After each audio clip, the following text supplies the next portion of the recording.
ever so well. A little over an hour ago, it was Spurrier out of the visitors' tunnel at Ben Hill Griffin Stadium as Steve Spurrier returns to take on the Florida Gators.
We welcome you to the Home Depot SEC on CBS this afternoon from the swamp, so named by the former head ball coach whose presence inside this facility is impossible to ignore. After all, he led the Gators to their only national championship. He returned here in September to be one of the 4 original inductees into the Ring of Honor. And so Steve Spurrier is back in Gainesville to take on this Florida team that is led by second-year head coach Urban Meyer. It's football in the SEC on CBS, South Carolina against Florida. Good afternoon, everybody. Vern Lundquist, along with Gary Danielson and Tracy Wolfson.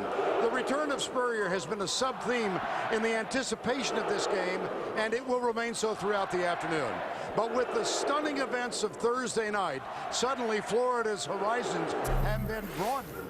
Because Rutgers knocked off Louisville, that will take Louisville out of that number 3 spot in the BCS standings. It opens the door wide open for a number of one-loss teams, among whom is listed the Florida Gators. And Gary, suddenly they have a lot more to play for. Yeah, a week ago against Vanderbilt, Florida got on that plane saying we didn't impress anybody, but since then they've clinched the SEC championship, and with Rutgers' win, they're back in the national championship hunt. I think, though, it's going to take more than just wins. They need style points. They need to score on offense more points. They haven't put 30 points on the board in the SEC game yet. I think, how ironically, they're going to have to put some points on a guy who once ran it up on other people in this stadium. Well, Hannah, how appropriate that it is Steve Spurrier who stands in the way of the first of their goals. You know, when you play Steve Spurrier, you got to be careful, Vern, not to chase ghosts. He's the type of coach that gets you doing things he doesn't really call. He's a solid football coach that's going to throw the football. You must stop the pass. And so Spurrier comes back.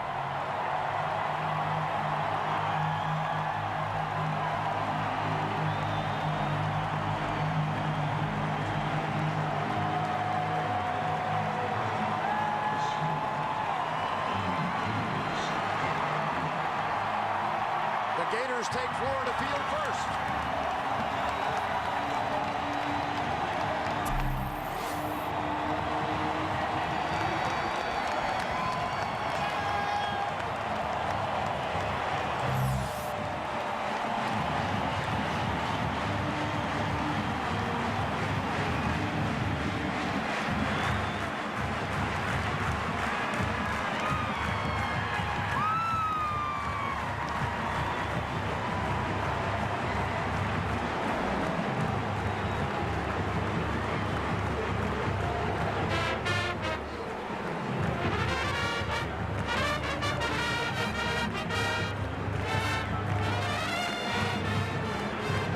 Gamecocks have gathered.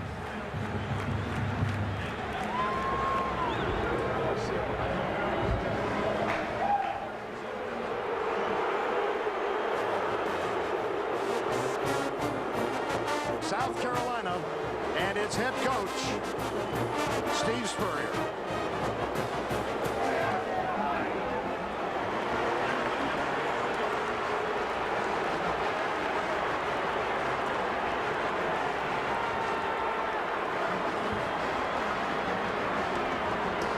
the Swamp.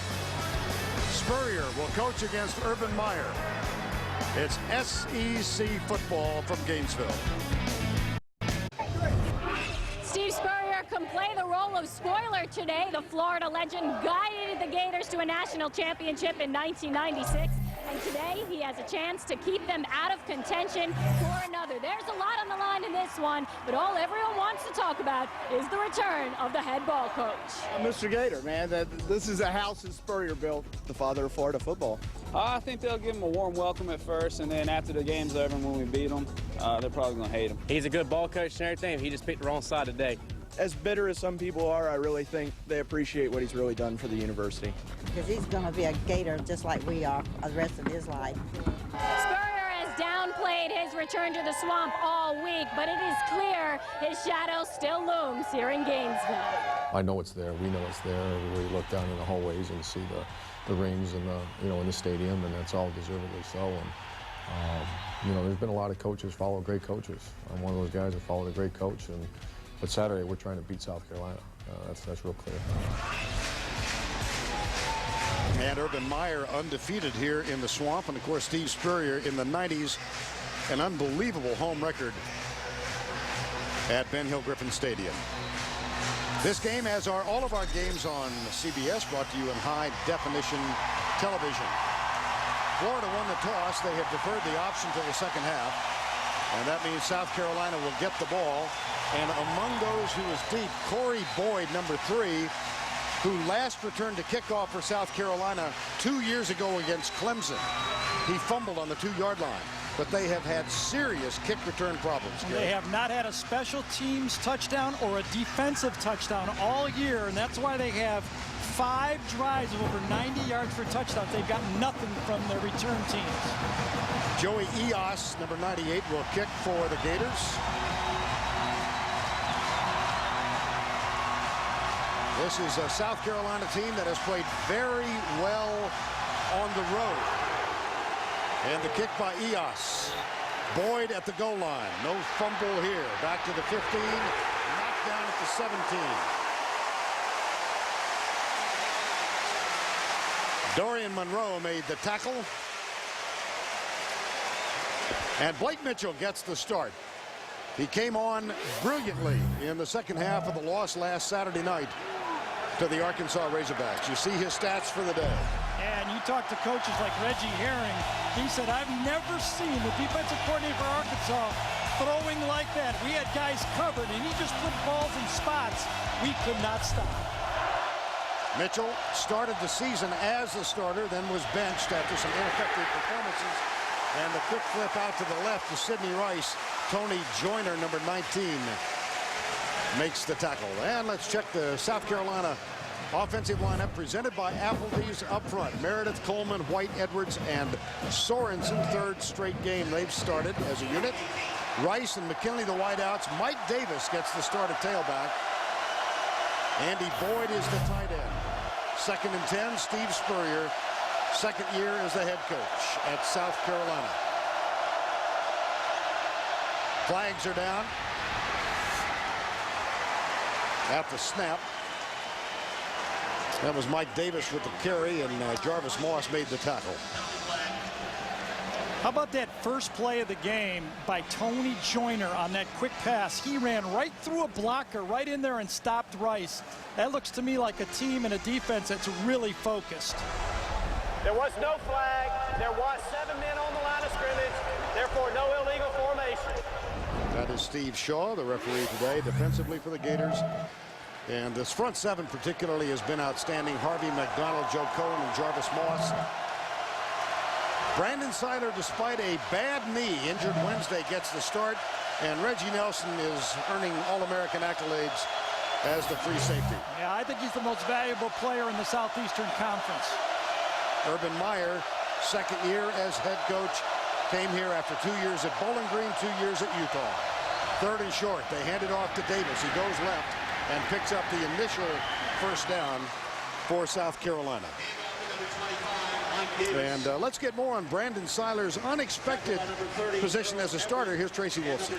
Well, Vern, Seiler suffered a partial tear of his MCL of that left knee. He was in a brace and on crutches since Wednesday, and Urban Meyer told us yesterday he was extremely doubtful, but 1 hour before game time, Seiler, all taped up and with a custom-made brace on, was out here running, stretching, and testing out that knee. Afterwards, he said he felt good, no pain, and as you can see, he's going to try and give it a go. And Tracy, he's the charismatic leader of this defense, too. First down and 10. Corey Boyd is in. Quick flip, Mitchell tipped, incomplete. Jarvis Moss, number 94. Well, if you're going to beat Florida's defense, you must control the front four. They are, I think, the most dominating front four maybe in college football. These guys right there, they're athletic. They read plays extremely quick. They're tall, and they're tough to throw around. When you throw the ball short against Florida's front four, you have to throw it into the lanes because they'll get their hands up. And one of their numbers is missing. Marcus Thomas kicked off the team before last week's Vanderbilt game. Third time he's had discipline problems on the ball club. Here's the catch by Rice, leaning back and picks up a first down out to the 47-yard line. Marcus Thomas suspended for the season opener because of a failed drug test last summer. Played one, then was suspended for 2 more. And Marcus Thomas dismissed on Friday of last week. And don't underestimate his importance to this Florida defense. They were strong up the middle, Florida was, with Thomas, Seiler, and Nelson. Now, Seiler's nicked, Thomas isn't there. Will Steve attack the middle of this defense? They picked up their second first down. They'll go for the spread. 4-man rush by the Gators. Deep right side. Oh, my goodness. Mo Brown, number 9, had a step. Had more than a step. When you look at a Steve Spurrier receiver, you see a guy that is disciplined. He runs his routes, and he gets into the proper spot. That time, that was a system call right there. He got Mo Brown all open because the Florida defense was predictably not there. That was a system call. 2nd and 10 after the incompletion. Now the Gators have an 8-man front. Yeah, this is a new look. Joyner and Seiler right in the middle, right there.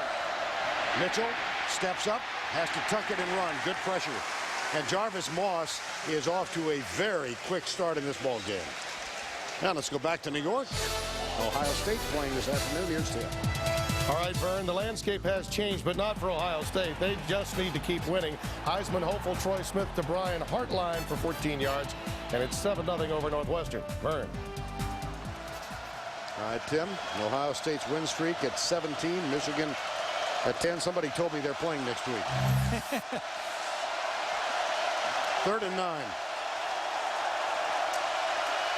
Davis is the lone setback. 4 wide. 2 on either side. 2-man rush. And Mitchell goes deep. This one's ineffective. Might have been tipped.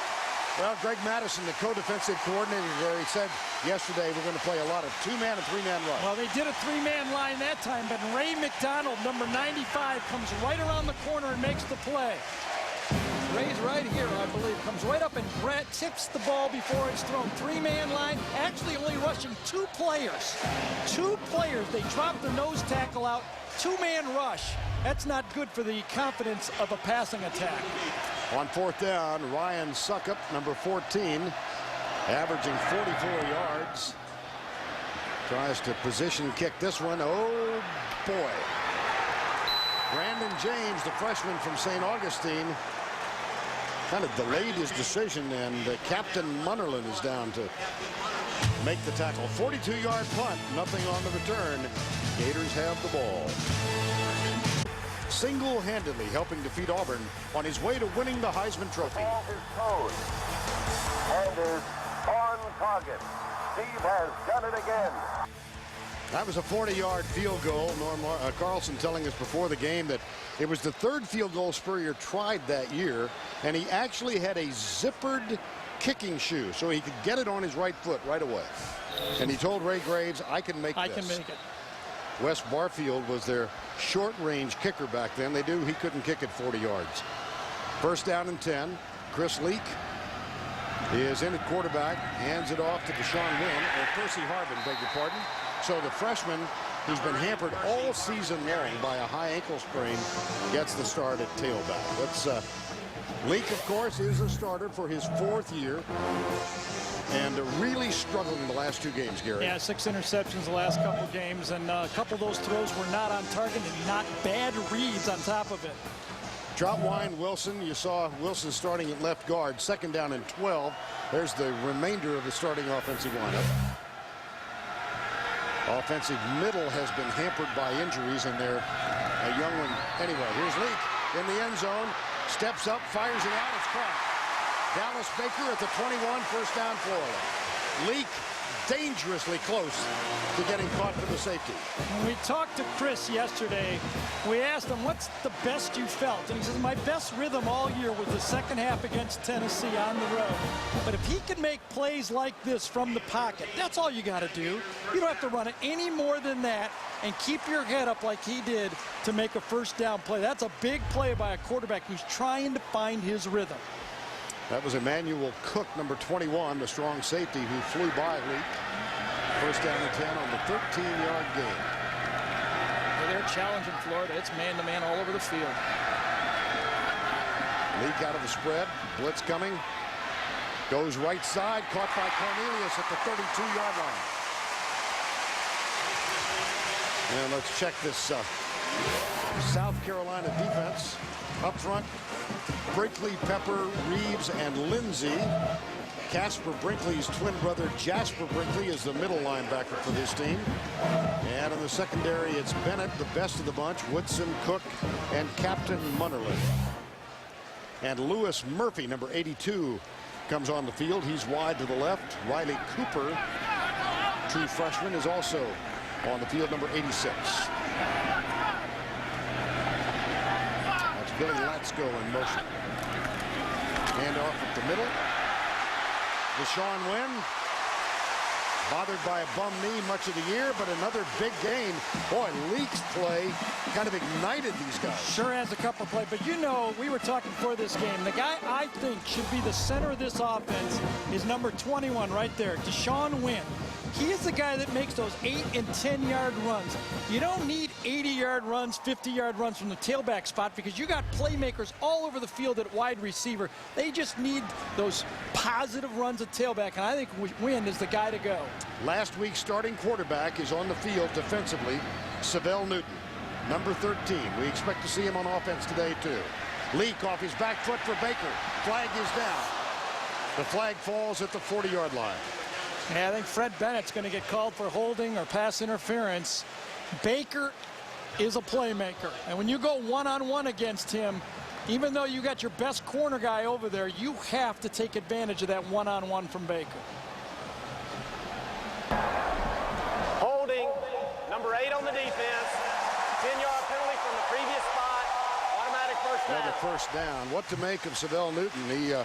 He said he practiced in defense earlier this week. He told the press in Columbia he didn't expect to play. You know what I make the most out of it is I think Steve wants to get playmakers on defense. He wants to get guys who know when the ball's in the air, he has confidence he will go up and make a turnover. And it also tells me I don't think we'll see much of number 13 at quarterback. He must have practiced on defense. And he is on the field. First down and 10. Let's go again in motion. Leak with the option. Breaks the first tackle, then Emmanuel Cook is up to stop him. Let's go back to the studio for this Liberty Mutual update. Once again, here's Tim Bradley. Vern, Gary talked about style points today. From Michigan, remember they struggled against Ball State last week. This is Chad Henne to Adrian Arrington. Mario Manningham does have 2 catches already, and they have a lead over Indiana. Back to Vern and Gary. All right, Tim, and another Tim is on the field, Tim Tebow, who's not been used all that much the last couple of weeks. Tebow on 2nd down and 6. Here's Tebow, and this time nothing doing. 3rd down. Well, we were there against Georgia, and Georgia was ready for Tebow. He got 2 series in the second half. First and second down, did not come close to third down, and Leak had to trot back on. It looks like Chris Leak will now trot back on third down. Now, we talked to Chris Leak about this substitution pattern yesterday. Seems rather complacent about it. Well, sure didn't want to talk about it much, did he? I guess that's my point. I don't want to talk. I wouldn't either if I was him. Third down. Leak back on the field at 3rd and 5. That's Cornelius, who starts in motion, now sets up the block, stunts defensively. Leak. Oh, he's got a man wide open. This is Andre Bubba Caldwell. First down, Florida. At the 22-yard line. Well, Bubba Caldwell was in the slot that time. Just went out on a easy little out route, 5-yard route that time. Nobody covers him. This has to be a busted assignment because everybody else is playing man coverage for South Carolina, and nobody covers a guy. Vern, he's caught 8 passes the last 2 games, 8 and 8, and nobody covers Bubba Caldwell. Leak is 3 of 3 for 43 yards. Caldwell, 40 receptions. And a first down 10 after that 19-yard gain. Deshaun Wynn starts right, gets a block from Carlton Miller. Skips down the sidelines.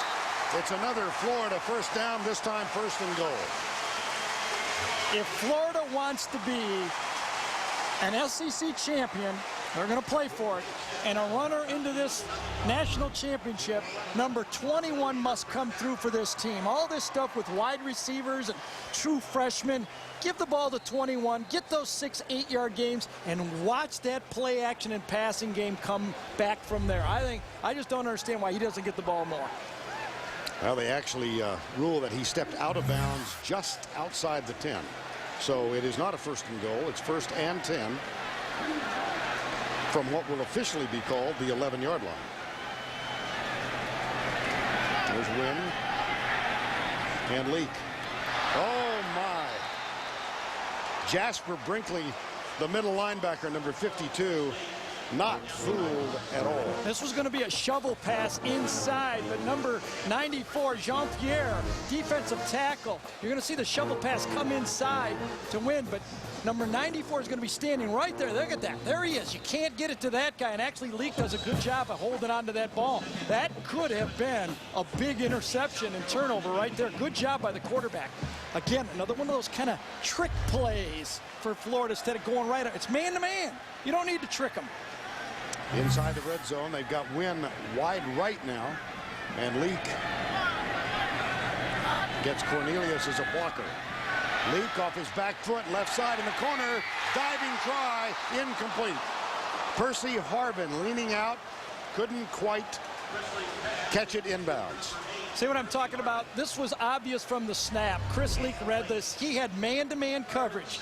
Inside, Percy Harvin matched up against a safety, Woodson. He knew he had him, threw it to the outside, and Harvin almost came up with it. Hey, you got to make good throws against man-to-man. But there's no reason to trick it. They're telling you we're playing man coverage. Harvin injured his ankle first play of the 2nd quarter at Tennessee back in September and has been handicapped by that ever since. Late substitution for South Carolina, 3rd down and a flag, free snap flag. And somebody didn't hear the whistle, and they nail Chris Leak. That's Lemuel Jean-Pierre. For about the 4th time in this game, South Carolina had confusion bringing people on and off the field, and that time a flag went out. I don't know if they got called or not. Well, the crowd is responding to the absence of a flag, at least for the moment, thrown when Jean-Pierre took Leak to the ground. Before the snap, illegal substitution, number 5 on the defense. That'll be a 5-yard penalty. It's still 3rd down. If you come inside, if you come inside the numbers, there's a guy here that's trying to get off. There's a guy there that's trying to get off. Once you go out past the numbers and then go off the field like that, he comes off the sideline, that's going to get called. See if you can hear the whistle. Well, I heard it. Yeah, everybody on the field had stopped except number 94. Right, and you could also tell from the body language that Chris Leak had given up on the play. That was unnecessary, could have been called.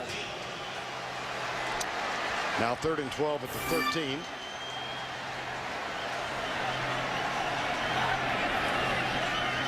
Three-man rush. Leak in the corner for Baker, tipped and incomplete. Fred Bennett got a hand back there.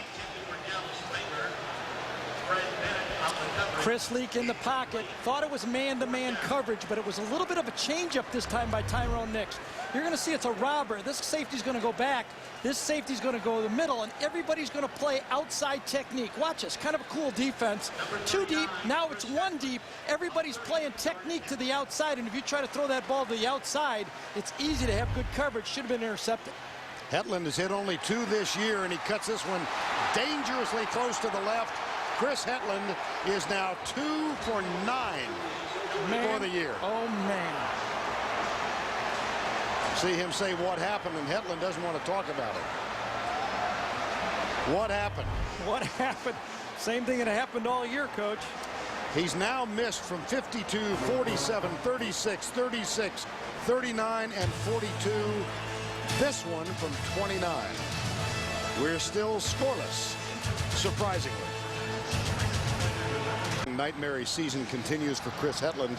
13 of 16 a year ago, 2 for 9 after the miss from 29 just a moment ago. And so South Carolina has the ball for the 2nd time, still scoreless first quarter. Blake Mitchell under his center, Chris White. Straight up the middle, it's Mike Davis. He runs into Joe Cohen, number 20. Bowl season almost here, and CBS Sportsline is your destination for complete coverage. Check out the latest bowl predictions and discuss with other fans on the newly launched state-of-the-art message boards only at cbssportsline.com. You're tempted, if you're South Carolina, to run the ball between the tackles. Hard to run the ball between the tackles even with the backups in there, isn't it? They don't give up yards. 2nd and 8. Drilled by Mitchell after the 30-yard line, and the catch is made by Kenny McKinley, number 11. That'll be close for a first down. And a brutal week for the Miami Hurricanes. Let's see how they're doing. Once again, here's Tim. All right, Vern, Miami's Kyle Wright is wearing RIP 95 in the black under his eyes in memory of Brian Pata.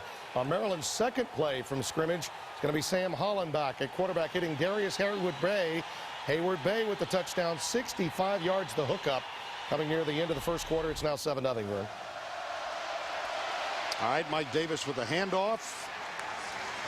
On 3rd and short, he gets out to the 35. Ray McDonald, number 95, makes the tackle. Number 94, Jarvis Moss, makes the tackle for the Gators. South Carolina, as we mentioned, comes in 5 and 4. And their most difficult games have been in Columbia. They played very well on the road. Yeah, you know, 3-0 on the road, but this isn't Mississippi State, Vandy, and Kentucky. That's a very good point. That's quite astute of you. First down and 10. Losses at home to Tennessee, Arkansas, Georgia, and Auburn. Auburn shocked today by Georgia. Oh, nice. Sidney Rice with the catch. Out to the 46-yard line. That'll move the chain again for the Gamecocks. Look at Brandon Seiler early in this football game. When he's healthy, he's all over the football field. We're going to watch him a little bit for you to see how good he's moving. I don't think he's moving very well. That does not look like the Brandon Seiler I've watched when he is flying all over the football field. I'm a little surprised to see him out there. I am too, to be truthful. I thought they'd kind of figure out a nickel package or something like that. 1st and 10. Draw play. Davis comes right, spins, driven down as he gets to the 48-yard line. Number 25. Mike Davis starting in place of Corey Boyd for the 2nd week in a row. Boyd is the leading rusher for the team. Mike Davis last week with 7 carries for 28 yards in the loss to Tennessee, 2 for 6. When you're hurt a bit, it's hard to get off blocks. And if you watch Brandon Seiler, he used to be able to just eliminate blocks. Watch this. Cannot get off the block right there. That's when you look at a guy. He's in the right spot, but just can't do that last move to make a play. 2nd and 7. Mitchell hit as he lets it go right side. It's caught by Mavlovich. Robert Mavlovich, only his 3rd catch of the season. They don't employ their tight ends much in the pass receiving area. No, and South Carolina fans will understand that.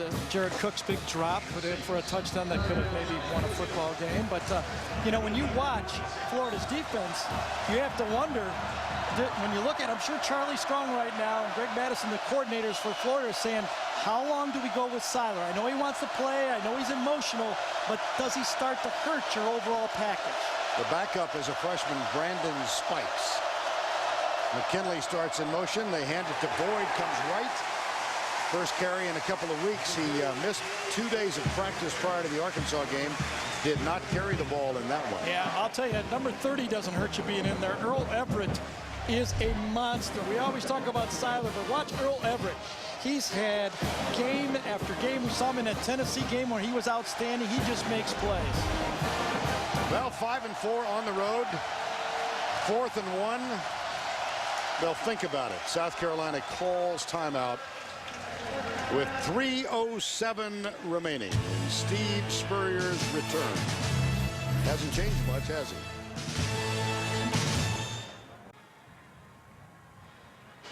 .307 to go, first quarter, 4th and 1. Having called the timeout, looks like South Carolina is either going to try and draw him offside or go for it here. Wouldn't be a bad time for it. Same 5 offensive linemen starting today for the 3rd straight game. That's the first time in 22 games for Steve Spurrier's bunch. 4th and 1, they'll go for it, apparently.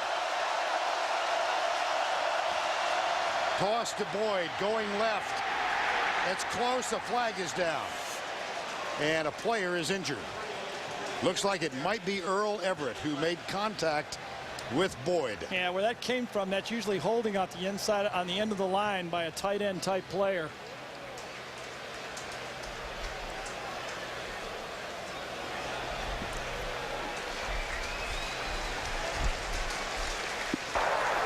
Personal foul, face mask, number 13 on the defense.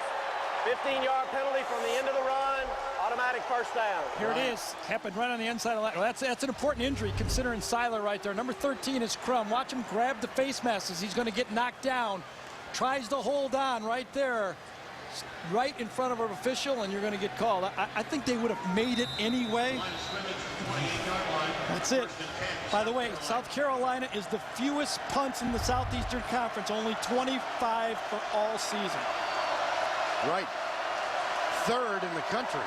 Hawaii hasn't punted, has only punted 15 times. First down and 10 at the 28-yard line.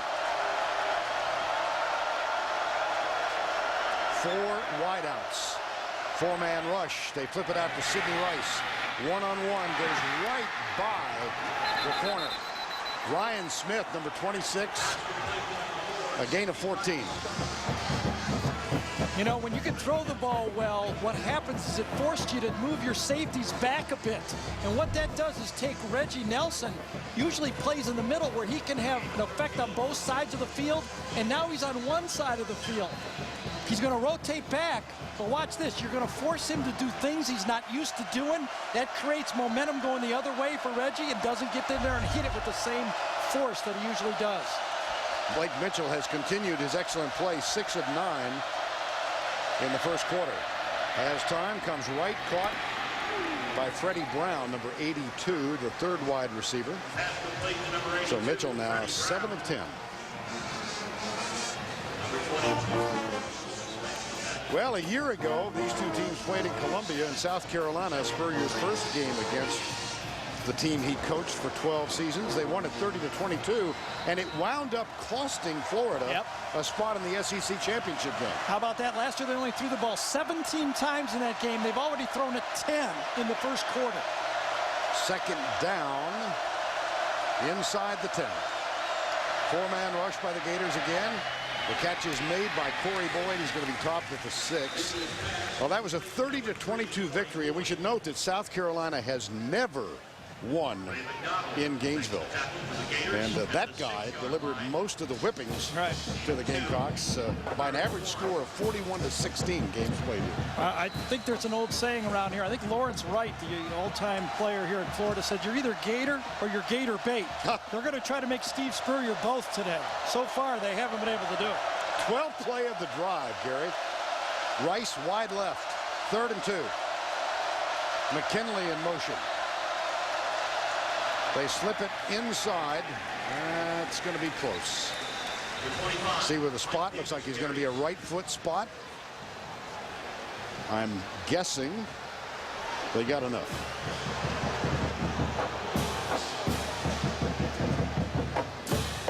It is a first down. Measurement not even called for. So 1st and goal from the 4-yard line. Yeah, if you can throw the ball effectively, it looks like you can run the ball just enough. This Florida defense has one thing they don't believe in. They don't believe their corners can match up man-to-man. So you're getting to see a lot of easy hitch passes from the South Carolina offense. 1st and goal, 2 men wide left. Freddie Brown is wide right. They hand it off. Mike Davis surges toward the goal line. Touchdown, Gamecocks.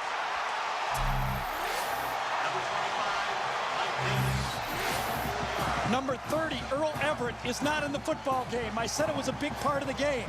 Number 32 is true freshman replacement. Dustin Doe is in there. Dustin Doe fanned on the tackle. And in his return to the Swamp, Steve Spurrier's team has taken a 6-0 lead. Ryan Suckup, the sophomore from Hickory, North Carolina, who does place kicking and punting chores for the Gamecocks, hammers this one home. A 13-play drive that covered 80 yards and consumed 6 minutes and 10 seconds on the clock. Davis from 4 yards out. South Carolina and the ball coach have the heart. Gary? Look, this stuff doesn't happen by accident. A true freshman is in the game, Dustin Doe. What do? You run the ball right at Dustin Doe. There he is, right there, number 32. Go right at him and take your chances. That would have been Earl Everett. Right in the hole. You can't miss that tackle. 4 Gators get a piece of Davis, and he gets 7 points out of it. Earl Everett not in the football game. Dustin Doe, his replacement. Good play calling. That's the play behind the play. Mitchell Brilliant had that terrific second half. Reggie Herring, the Arkansas defensive coordinator, said it was one of the great passing performances he'd ever witnessed. And Mitchell in this first quarter, 8 of 11 for 61 yards. And he has thrown to 5 different receivers. Brandon James bobbles it. Oh, wow. Picks it up a yard in and gets it out only to the 9. See, that was just a mental mistake by a young player. The ball took him into the end zone. He did not have to bring it out. He could have stayed there and got the ball at the 20. Kickoff, watch. Mishandles it. Panics a bit right here. Now he panics. Stay in. Oh, no, now he's got to run right through his own guy more, and then he doesn't have any momentum to get up the field. Special teams, that was such a worry for South Carolina, makes the play. Second time that Florida has begun a drive inside its own 10-yard line.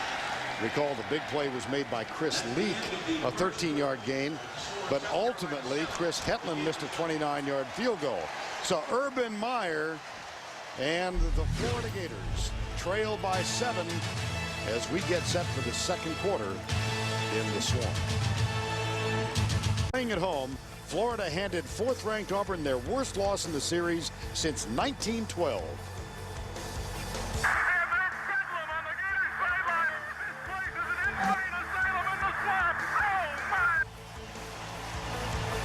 (48-7) was the final in that one, and we are nearby the murky waters of Lake Alice, where a sign sits and says, "Do not feed the alligators. Don't get close to them." Vern Lundquist, Gary Danielson, Tracy Wolfson, 1st down and 10. Chris Leak hands it off to Percy Harvin, the freshman. Can't quite shake loose. He does pick up 6 yards. Well, the absence of Earl Everett significant in that last touchdown run. Let's check in with Tracy Wolfson.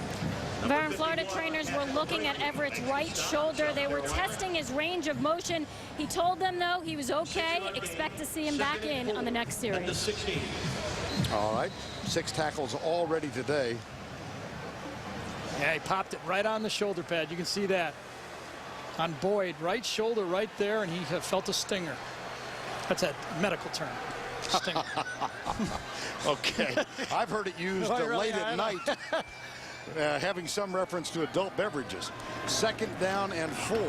Play fake, leak. Deep left side, Andre Caldwell over the shoulder.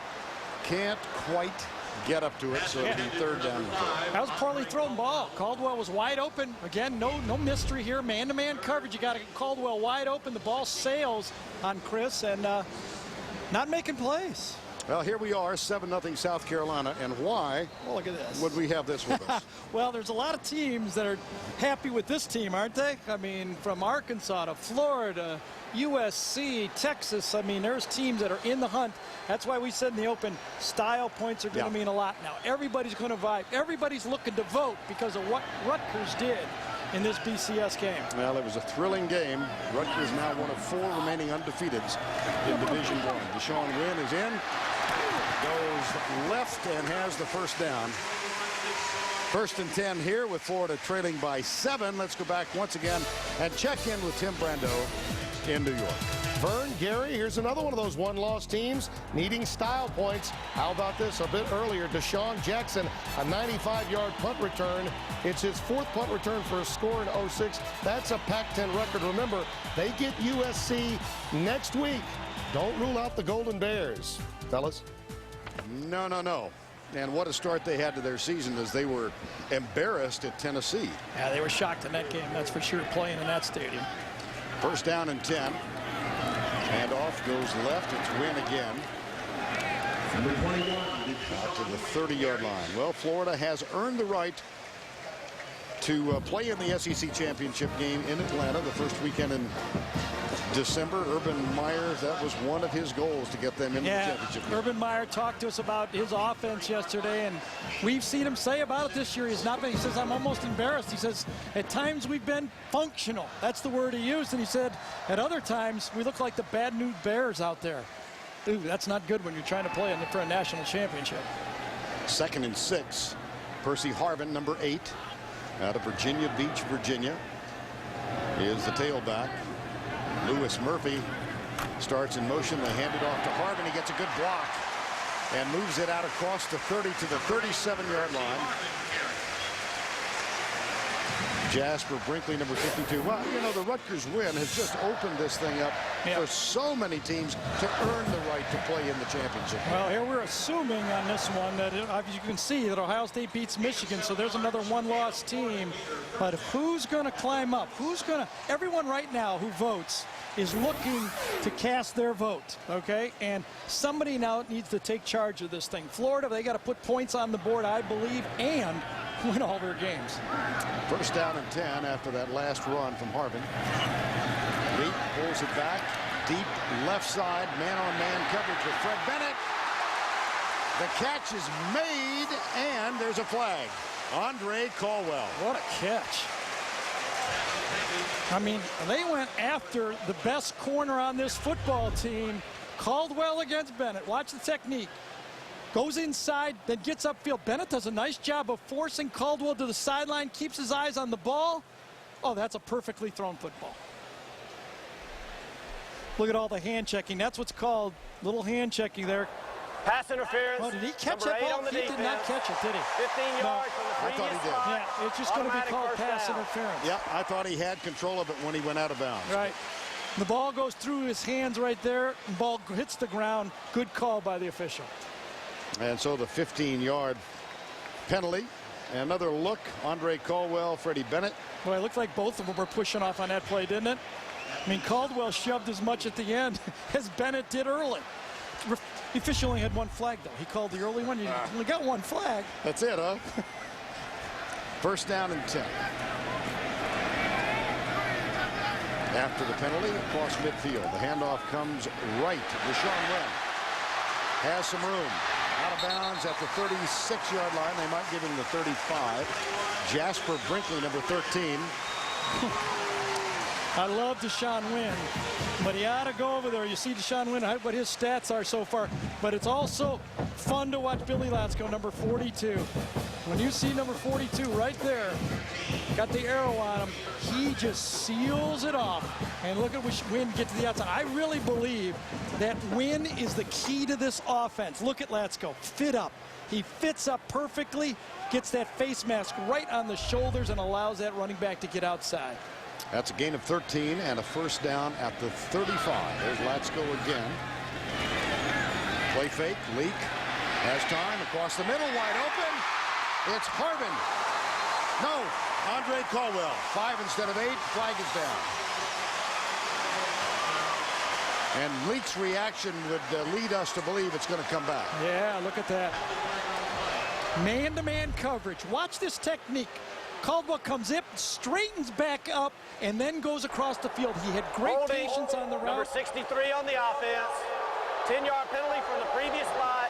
Repeat first down. Jim Tart, left guard, guy who got the call, and it's so simple out right now. I mean, if you're calling plays, you just call any pass play you want because you know you've got man-to-man coverage. Number 63 is the guy who's called on. Gets and just has a takedown right there. We started to lose his man. Don't think he tried to do it. And once the guy spun on him, you saw the official, the umpire had him right in front of him, called the holding penalty. Well, that's one to file away when you think back about this game. A 28-yard gain to the 7, wiped out by the holding call. Wynn comes right, then heads back to his left and picks up a couple. Jasper Brinkley, number 52, with the tackle. How's Penn State doing? Let's check in with Tim. They're doing all right, Vern, but without Joe Paterno, yes, they're paying homage to him. He can still take a hit, but neither Galen Hall, his offensive coordinator, or Tom Bradley, his defensive coordinator, have anything to do with this touchdown. Derek Williams, nice little button hook there, goes 75 yards. Paterno is watching from his home, and they have the lead on Temple, 24-0. Vern. All right, Tim, thank you. It's 7-0 South Carolina here, second down at 18. South Carolina will bring 4. There's the pass to the 35-yard line. It's Andre Caldwell. Well, we saw Penn State, Vern, and the rolled-up pants aren't there for Joe Pa, but we got the visor here. You know, I mean, there's certain things that you expect, and I was kind of glad that Steve was on that side of the field so the sun was in his eye so we could get the visor. You know, he was here as an assistant coach in 1979. He was the quarterback's coach at Georgia Tech. He said nobody paid much attention back then. Third down and 10. Boy, just man-to-man all over the field. Savell Newton deep. That's the former, still the current quarterback, and here's Leak down. It'll be 4th down. Casper Brinkley, number 51, the twin brother of Jasper. NFL on CBS tomorrow. Regional coverage. Look, we've got 7 games early, and then Denver, it opens late. It all begins with the NFL Today tomorrow, noon Eastern time. So Eric Wilbur comes on to punt on 4th and 13.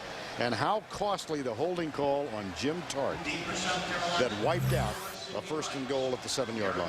Like the fact South Carolina has 2 guys back there to field the punt. Good strategy. That way one guy doesn't have to run the 50 yards and they can stop it so it doesn't roll down to the 1 or 2 yard line. Fair catch taken by Kenny McKinley, the wide receiver, and a 30-yard punt. 61 years of age. 12 of those years spent in the swamp. Not that he's emotional or anything. Leads it by 7, 9:52 to go, second quarter. I knew that. It's time for the trivia question of the week. Which current SEC head coaches have defeated their alma mater? This is a pretty good one. This is a pretty good one. Spurrier, of course, is one of the group. Yeah. That was going to be mine. I was going to give you the other ones if there was any more. You got him? No, I go that one. Oh, okay. Earl Everett is back on the field for the Gators. Here's the toss. Left side. And the tackle made on Mike Davis out near the 13-yard line. Brandon Seiler playing with a bum knee. Blake Mitchell was the starter at the beginning of the year. Had a really good season last year. Ineffective earlier this season, pulled for Savell Newton. Newton went 4-3 as a starter, and Blake Mitchell from LaGrange, Georgia, said he tried to maintain his pace. Yeah, I think also the team has gotten a little better since Blake has gotten back in. The offensive line a little more solid. Early, he was just getting rushed too much. They couldn't keep him in the game. Now he's more effective. From the eye on second down. Draw play. Nice move by Davis. A better spin move. He's picked up the first down all the way out to the 32-yard line. That's a gain of 20.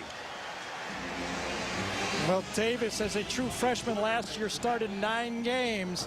This time comes in, and watch the eraser, number 1 right here. He ran out of whiteout. Watch this. He ran out of whiteout because Davis says no, no, no. Yeah. Spun right away from him. The normally sure tackling Reggie Nelson. Davis with 9 carries for 53 yards. That one for 20. Mitchell back. Earl Everett on the blitz.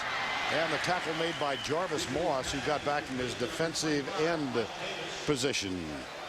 Fighting Irish, a 1-defeat team. Let's check in with Tim once again. All right, Vern, our friends over at CSTV are having this game today. Brady Quinn, his 43rd consecutive start.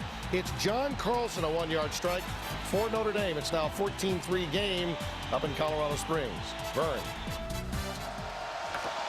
All right, thank you, Tim. Second down and 6, and Mitchell has hit his last 7 in succession.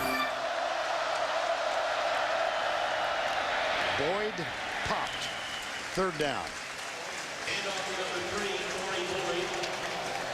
Brandon Seiler made the tackle. Well, Savell Newton was the starter until halftime last week. Do you expect to see them both today? Maybe, if it gets crazy. But you see, when Steve did it before, those were quarterbacks. Right now, I think the way Blake's playing and with Savell Newton on getting all that practice on defense, I don't see it. Maybe if it gets pass rush gets crazy, but right now, no reason to change. 3rd and 5. Mitchell has the catch to McKinley. The pass to McKinley. McKinley makes it for a first down out to the 43-yard line. High school quarterback, when you play again, when you run pass routes for Steve, you get the guy moving one way, you come inside. Steve Spurrier does not respect the man-to-man abilities of Florida. There might be a reason for that. Last year, in this football game, Florida, they played a lot of man. They had 4 pass interference plays in that football game. Greg Madison said we will play more zone in this one. And how about the Gamecocks? 4 of 6 on third down conversions here in the first half. 1st and 10. Mitchell, quick setup. Sidney Rice gets a great block from McKinley and leans across the 50 to the 48-yard line. Tony Joyner and Ryan Smith. Sidney Rice this year, he had a great freshman season. Of course, he had the big Florida Atlantic game where he had 5 touchdown passes, but look at that pass route he ran against Tennessee. And of course, the big catch against Arkansas on the fade. He is one of those guys that you put it up in the air and let him go and get it. Spurrier said to us, the one thing we don't do is want to overthrow it to him, because even a short pass, he can make the play. He's got 5 catches already in this one. And here is Corey Boyd breaking tackles and getting down to the 41. Young man from Orange, New Jersey. Found his way down to South Carolina. Excuse me, Vern. I have not seen anybody run the ball on Florida like this all year. Now, you can attribute that a little bit to Marcus Thomas, attribute it a little bit to the injury to Seiler, and I think you can attribute it a lot to the pass offense that's working so well for South Carolina. Yep. Mitchell, 11 of 14. On first down, here's the toss to Boyd. We had a chance to talk to Corey Boyd, and Craig Silver, our producer, asked him on the phone the other day from Orange, New Jersey, did he think about Rutgers? Really? What did he say? And he said, yes, he did, but they wanted to make him a defensive back. South Carolina was the only school that offered him a position as a running back. But he's a Rutgers fan. Yep. I bet he's even more so now. 2nd and 7, 9th play of the drive. South Carolina has run, this will be their 30th play. Florida has 20. They're controlling the clock and keeping that offense off the field. Toss to Davis coming left. Reverse. Sidney Rice pulls up and throws it, and it's tipped by Reggie Nelson. It was intended for Blake Mitchell. There's Steve Spurrier. Yep. And Reggie Nelson was never fooled. But you know what the key to this was? He lined up in the middle of the field so he could see the whole field. He lines up very deep, and he uses his speed. There's Reggie right in the middle of the field. When he's in the middle of the field, he again can make plays to both sides. He sees it. It took just a little too long, and Reggie Nelson with that speed almost had a touchdown going the other way. And a late flag has been thrown over here on the 38-yard line. Illegal formation, 6 men on the line of scrimmage on the offense. The penalty is declined. It'll be 3rd down.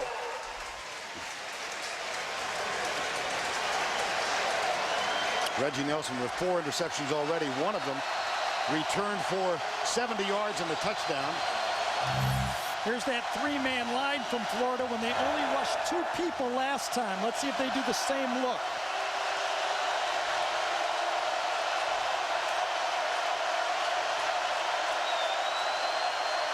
They bring 2. Mitchell for Rice, incomplete. 4th down. Ryan Smith defending that time. Well, you've only got 3 guys up there. Here's one, he's running a dash. He's running a dash, coming to the outside, but those are the only 2 guys. 5 guys blocking 2, and South Carolina throws a quick slant. Boys, he's got to punt this one, doesn't he? I would certainly, yes. Yeah, there's no real hurry to punt. Again, a 5-yard penalty here doesn't kill South Carolina. Succop has hit one from 55 Oh, my this year. goodness. He has hit one from 55 against Vanderbilt. He also has one against Tennessee. This will be from 55. He fooled the officials. They're running to positions. Well, that's got the distance. The play was stopped. Delay Yes. a game. It did not count. South Carolina will get another play.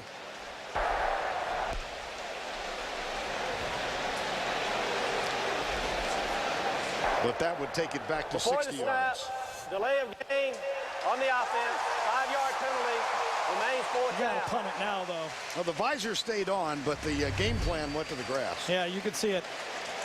This official back here is going to make the call. He'll come running up when he sees it goes to 0. Watch this. He comes running up. Steve knows it's the delay. Yo!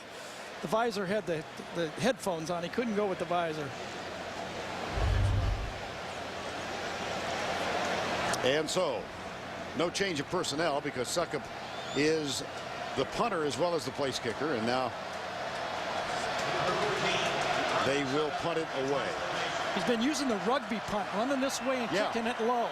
There it is again, low kick, heading over end. Nice bounce. Oh, taken by Nelson. How about Reggie Nelson? What a ball player.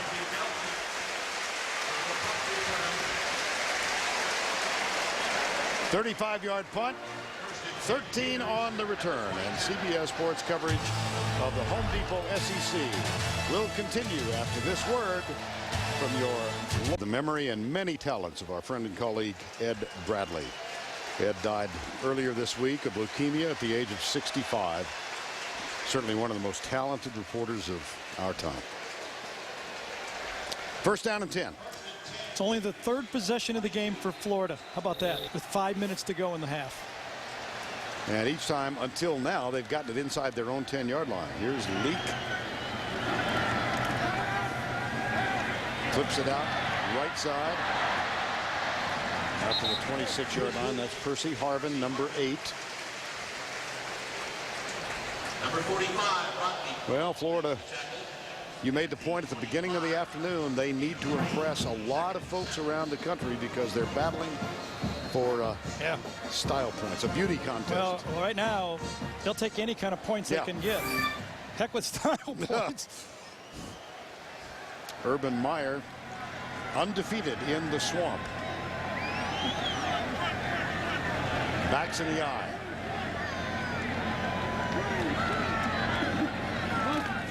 Draw play, nothing doing.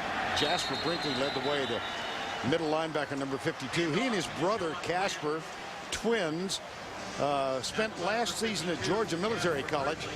They're from Thompson, Georgia. And we chatted with Jasper earlier this week and said, anything funny between the two of you, because they are identical.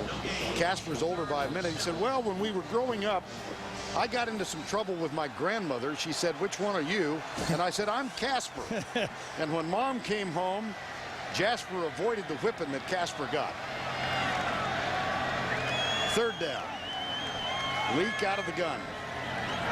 Three-man rush. Leak flips it at the 30-yard line. This is Percy Harvin again, who this time had lined up wide to the left. That's a gain of 9. Yeah, it's one of those little plays that if you don't get the first down, everybody's saying, now, why did you throw this ball 3 yards? South Carolina went with a deep drop, threw a 3-5-yard pass that time, and let Harvin pick up the ball, pick up the first down with his legs.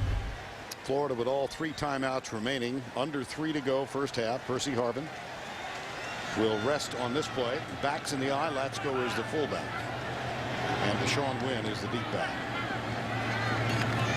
Play fake.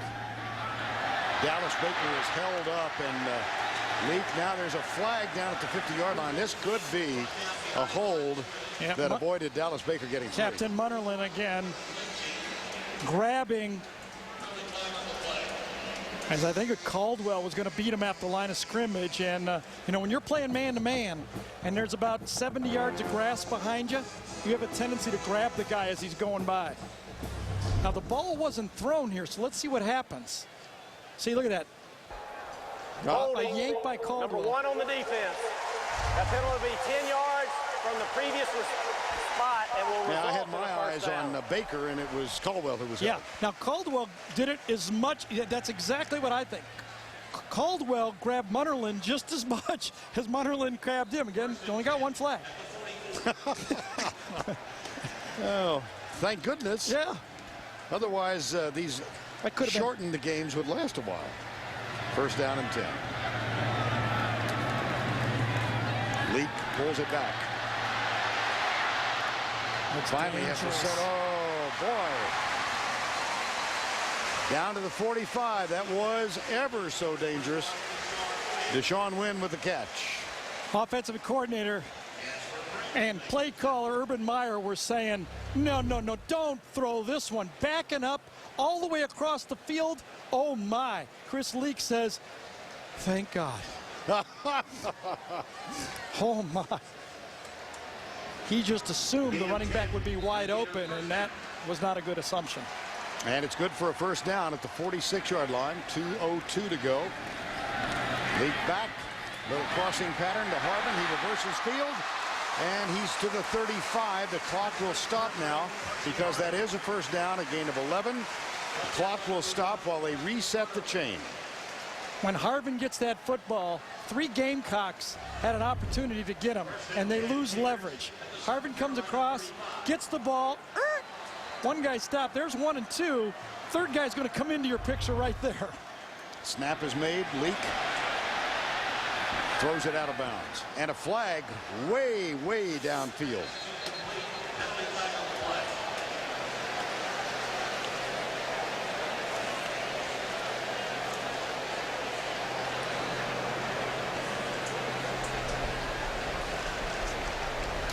Well, the visor's getting ready to be flung if this is against South Carolina. Right now, the defensive backs for South Carolina are getting tired, and they're grabbing on every play.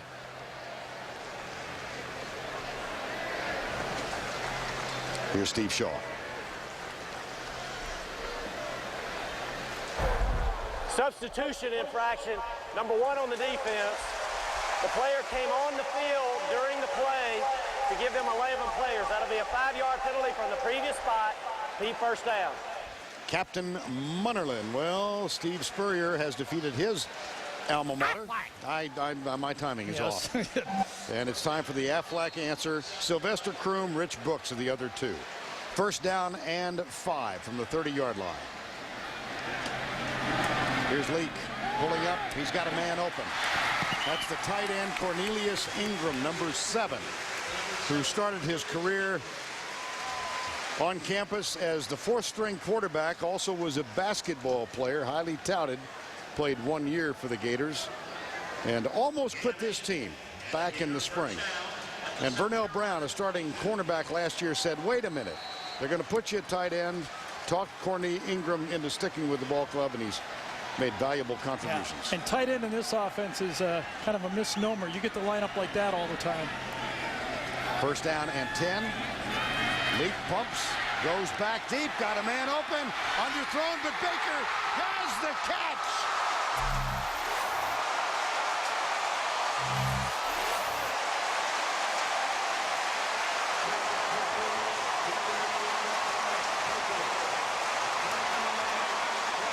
Leak to Baker.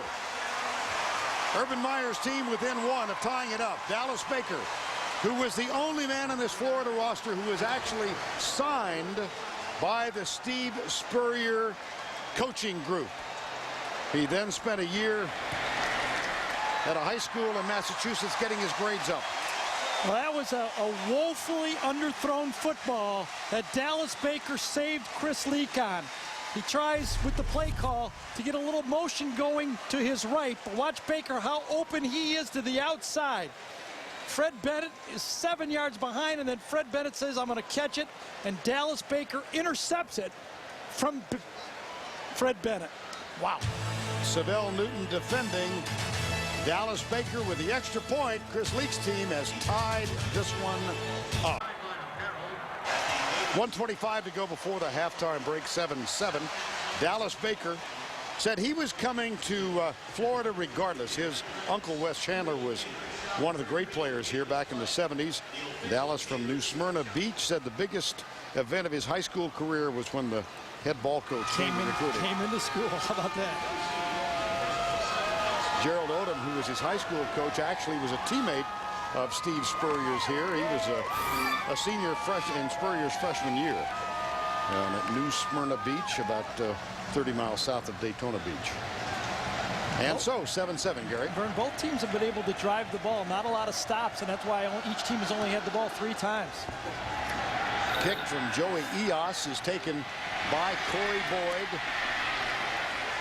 And he gets back to the 20, maybe the 21 officially. South Carolina with 2 timeouts remaining. Coming up, the Geico halftime report. We'll head back to our New York studios and keep you up to date on all the scores and highlights from college football. Here's an interesting bit of strategy now for South Carolina and Florida. Florida has all 3 timeouts. The clock is going to start. It's going to start to run.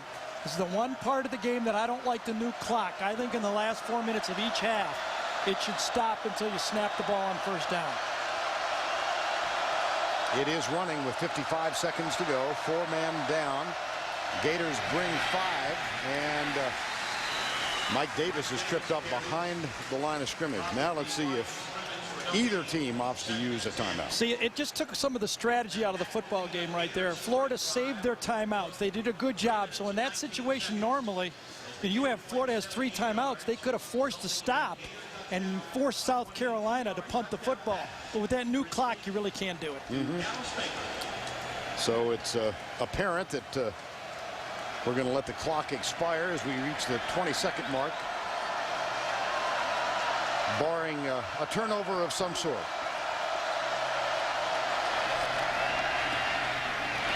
Handoff goes to Mike Davis in what should be the final play of the first half. Urban Meyer in his 2nd season here. Steve Spurrier in his 2nd season at South Carolina. 7-7 at the half.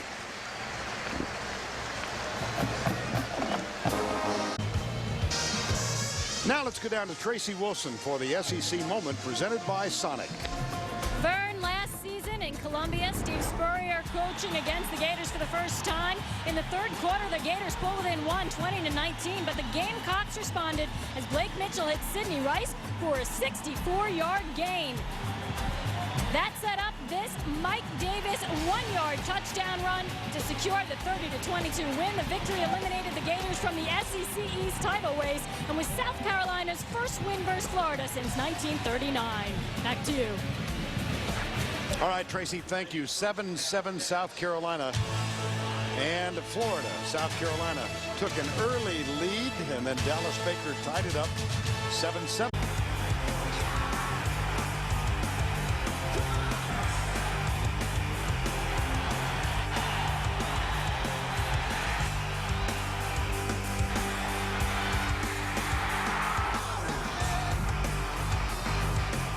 Welcome back to the Swamp. Sun setting in the west as we get ready for the third quarter.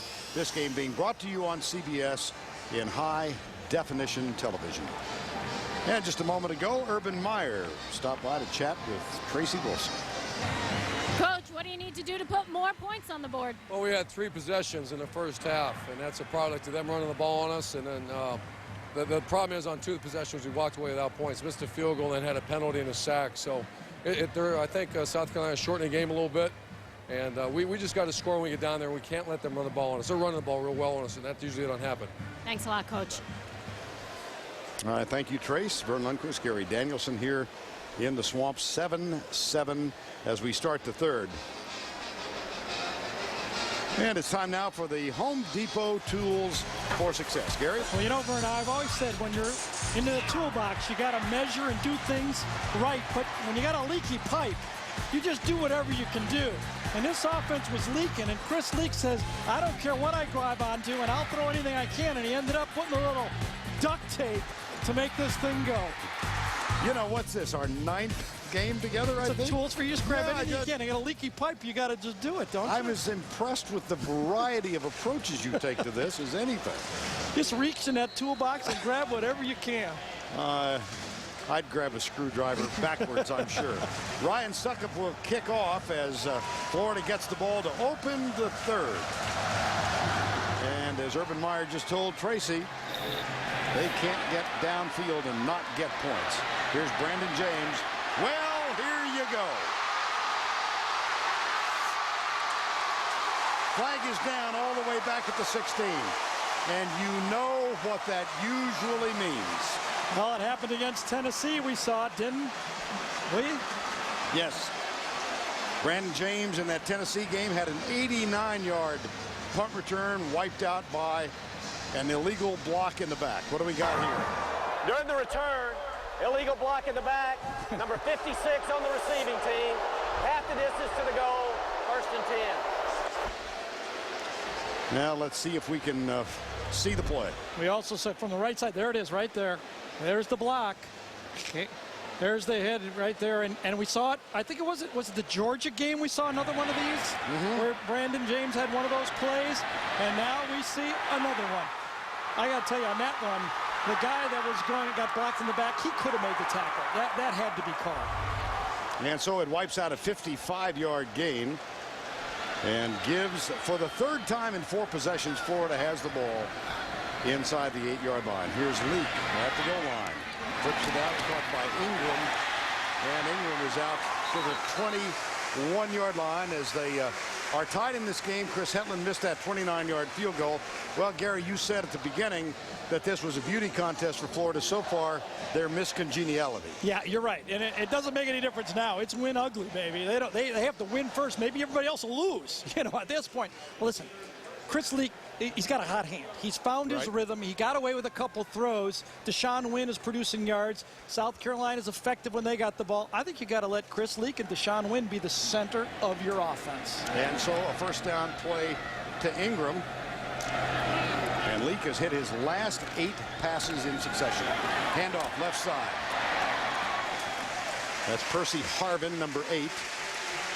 And let's check the halftime numbers. Well, when you only get the ball 3 times each, now South Carolina had it a 4th time, but they were just taking a knee. Not a lot can happen. But you can see that, and Urban Meyer was right. Remember that penalty when Florida had that pass down here about the 15-yard line and put it back, then the missed field goal. You can't make mistakes in a slow-down game. This is a slow-down game. 2nd down and 1. Dallas Baker in motion. Whoa, bad snap. Leak gets it in his hands and takes the loss back to the 26-yard line. Yeah, and that was going to go to Deshaun Wynn that time, number 21, and another self-inflicted wound by, you know, an offense. And again, You know, Urban Meyer said, sometimes we look like the bad news bears. And here's the case right here. You're trying to win a national championship. You just can't make mistakes like that. That was the center, Steve Rissler, who sent it about 7 feet high. A loss of 4, and it becomes 3rd and 5. Missed field goal, a punt, and a touchdown on the 3 possessions in the first half. Leak steps up, pumps once. That's complete to Percy Harvin. Kid can fly. He's all the way to the 49-yard line. Stoney Woodson, number 3, makes the tackle, but a 23-yard gain. South Carolina does not like to substitute. This time, the matchup against first a safety and then a middle linebacker. And you could see it. Jasper Brinkley had no chance with that speed. He had one guy forcing it into the middle linebacker, the middle linebacker not fast enough to make that play. Harvin stays in the tailback spot. And Tate Casey, the tight end, is on the field. First down and 10. Leak straight drop back, flips it out, and it leads Harvin by a yard too much. Great play by Cody Wells that time. The outside linebacker just felt that wide pass, ran with the tailback all the way, and there was nowhere to put that football. Deshaun Wynn comes on the field. Harvin heads to the bench. There's Wells. A second down and 10.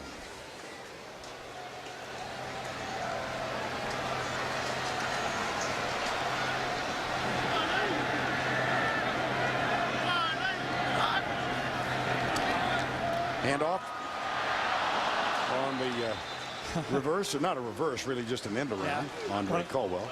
One of those sweeps from the wide receiver set that this offense for Urban Meyer has featured when he brought it here. That's what he did at Bowling Green. That's what he did at Utah. And that's what he's attempted to do here. Well, attempting, I think, because you asked him yesterday, is this the spread offense? Well, not his spread offense. Right. Not the one he brought. And it's 3rd and 9. Got a hot quarterback, though, here, Vern, and it's man-to-man coverage. There's no secret here what South Carolina's going to do. Latsko goes back to provide blocking help for Leak. Leak comes to the near side. He's got the pass. Complete at the 41. Very close for the first down. Dallas Baker makes the catch, number 81. We saw this route against Alabama. One-on-one coverage, off coverage. Baker runs out there. Again, man-to-man, no decision-making. It's very close, by the way, for the first down. It's right at the mark. It probably will be a measurement, but again, you got a hot quarterback. You got a receiver, Dallas Baker, that South Carolina has not been able to match up with. Throw him the football.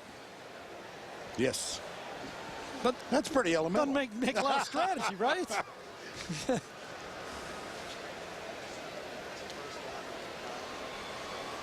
And so the stretch. Just a little short. Smidgen. Yeah. And on a 40-yard line, you got to go for this. 4th down. Going to bring in Tebow, aren't they? Yes. Here it is, that quick out to the outside. Good throw ball. Brought him backwards. Yellow line right on there. That's within inches either way. Tebow runs. He said he preferred running the quarterback sneak from shotgun. He did this on 4th and 1 at Tennessee, and Florida came back to win it 21-20. Freddie Bennett has to stay alert right here. Must stay alert. Tebow, the second leading rusher on the team, the freshman from nearby St. Augustine, Greater Jacksonville area. He'll come left, and he's got it +3.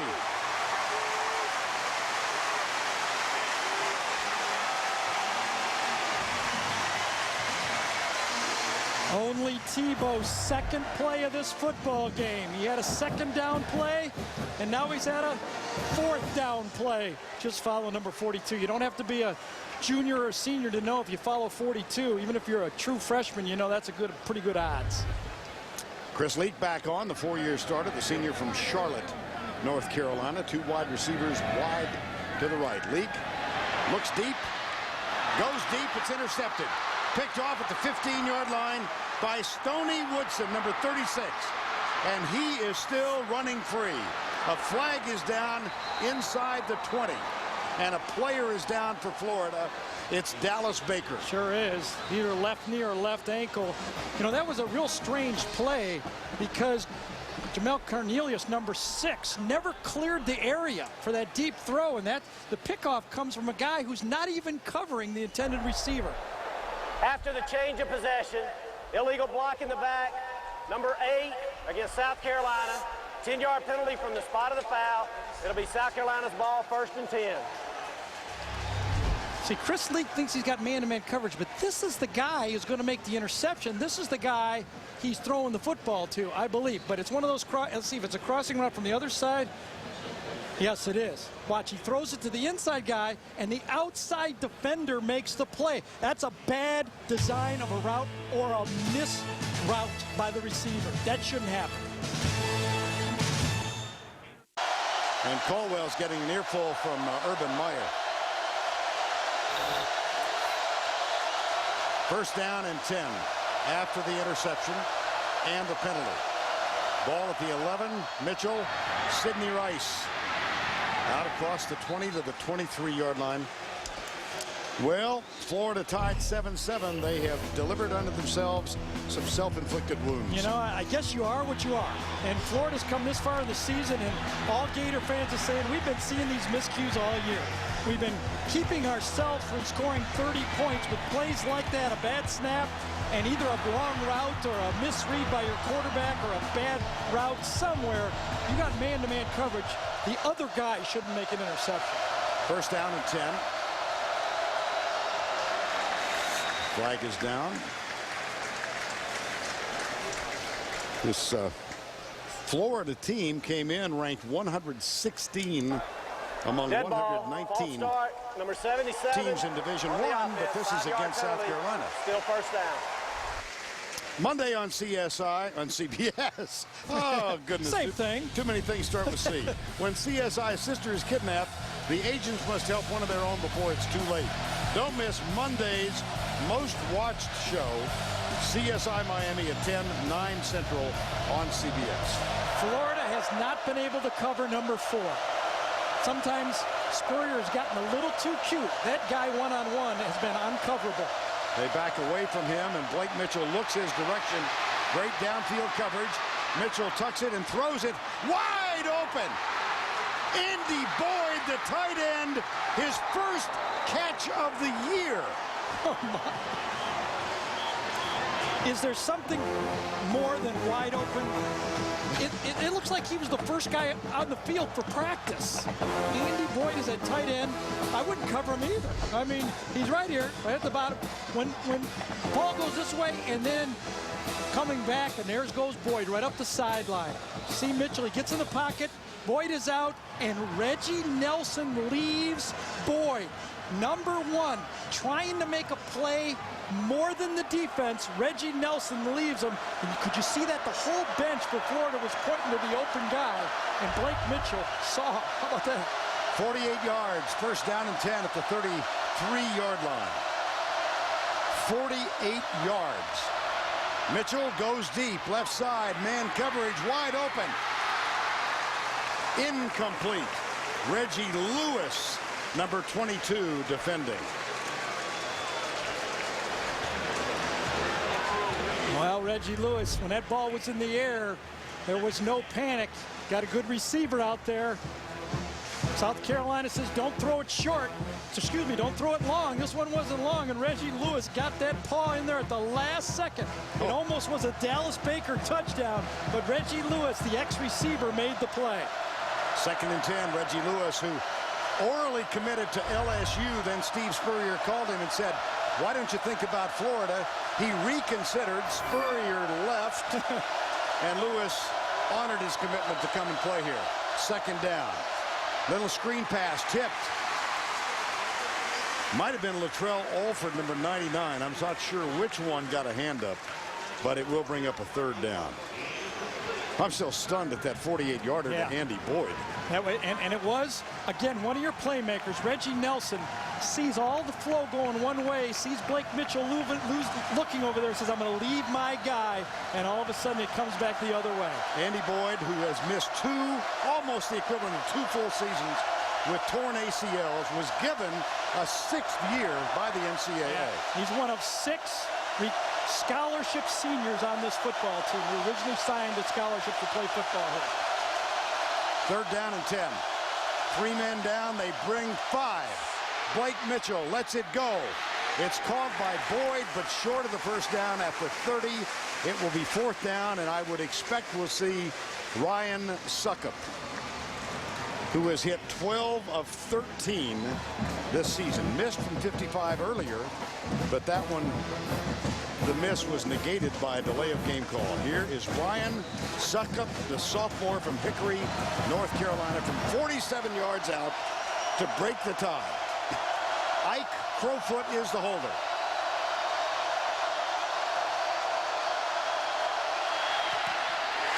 Blocked.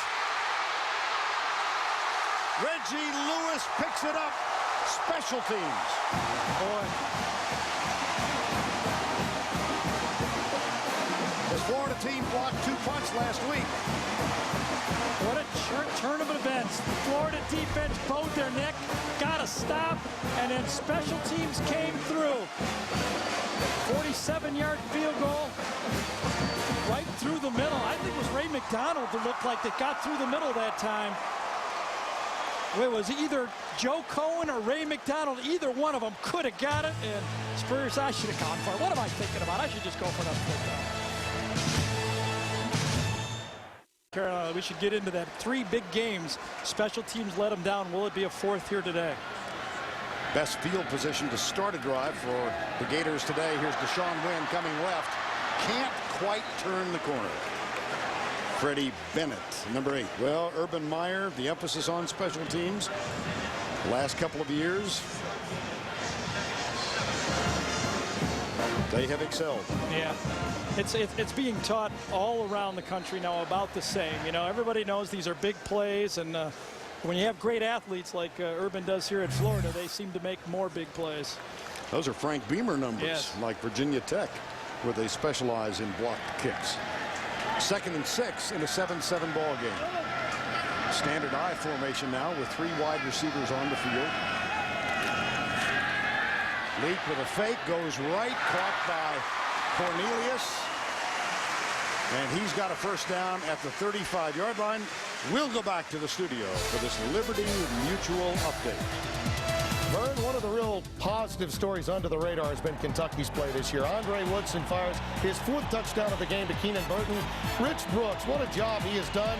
They're going to be one of those bowl-eligible teams. They might even make it to beautiful downtown Shreveport, which is beautiful this time of year for the Petro Sun Independence Bowl, Vern. Well, all of us who know Rich Brooks, I think, are pleased to see the turnaround there. Tim Tebow is on the field. He's rushed twice so far. Will he throw? On 1st down and 10. No, he will not. Goes right this time and is spilled as he gets to the 28-yard line by Savell Newton. How about that? Yeah, well, quarterback on quarterback, and the scouting report was followed by Savell Newton. Tyrone Nix, defensive coordinator at South Carolina, told us, we're not going to try to take this guy on high. We're going low, and Newton says, I'm no dummy. I'm going for those shoes. Savell Newton, who has played wide receiver, quarterback, and now defensive back. And Tebow for the season, 49 runs, 8 passes. And when he's in the game, other guys have rushed it 7 times. Yeah. Where does that jump pass go? Is that others, or is that considered a pass? Well, it goes in my memory book. Sure does. There's the play. They scored on this one to Murphy earlier. Nobody's fooled here. Jamel Cornelius, the intended receiver, They tried that same play to Lewis Murphy and got a touchdown out of it earlier in the season. It's not quite as effective when you're doing it against a man-to-man defense because the outside players are playing bump and run. They don't even see this fake by Tebow. It's just one-on-one, and Munnerlyn to the outside says, what fake? I didn't see any fake. I was just running with my guy all the way down the field and almost had a chance to make a pickoff. And so 3rd down. And Tebow will take this from the spread. How many guys can you put in the box? That's how many will be there. Bad snap. Tebow's caught and dropped. So the best field position for Florida in the ball game goes a wasting. Casper Brinkley with the tackle. Lost 16. Taller quarterback, but the snap was just. This one goes right over Tebow. Oh, it was right there as Harbin came through.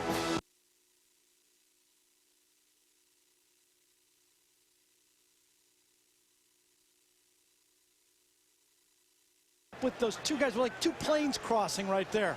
That will not work. And so Eric Wilbur has to come on 4th and 18. Fair catch called. It will go into the end zone and come out to the 20. What? I don't know if there's anything more frustrating. I mean, it didn't happen all that many times in my career, but when you think you can do anything and you're not getting it done, as a quarterback, that is as frustrating as it can be. Florida, another way not to make a first down with no points to tie football game. Current leaderboard has Daly and Holmes leading. Now, you don't think they've got any length off the tee. Yeah, they just bomb it down there. They've got a one-shot lead over Jerry Kelly and Rod Campling. These guys are not entering. First down and 10. Find number 4 and throwing some hook routes out there. They'll keep it on the ground, and Corey Boyd goes out to the 27-yard line. Brandon Seiler, number 40, made the tackle. You know, Urban Meyer in his 2nd year at Florida. Steve Spurrier, his first 2 years here, began in 90, and then 91 he was 19-4. Meyer keeping pace. Yes, sure is. His home games especially, and he's got a battle here in the home field. I think the most impressive thing is Urban Meyer has beat the big guys. And he's won a lot of games against the big guys in this conference. 2nd down and 1, 7-7. I don't think so. No, it'll be 3rd down. Well, you know, Urban Meyer, inevitably, there was so much talk leading up to this game about Spurrier's return.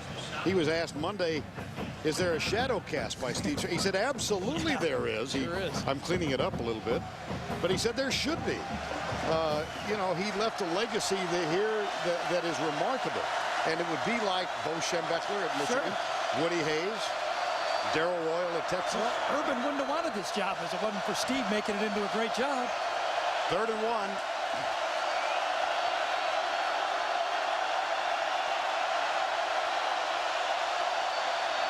Handoff, got it.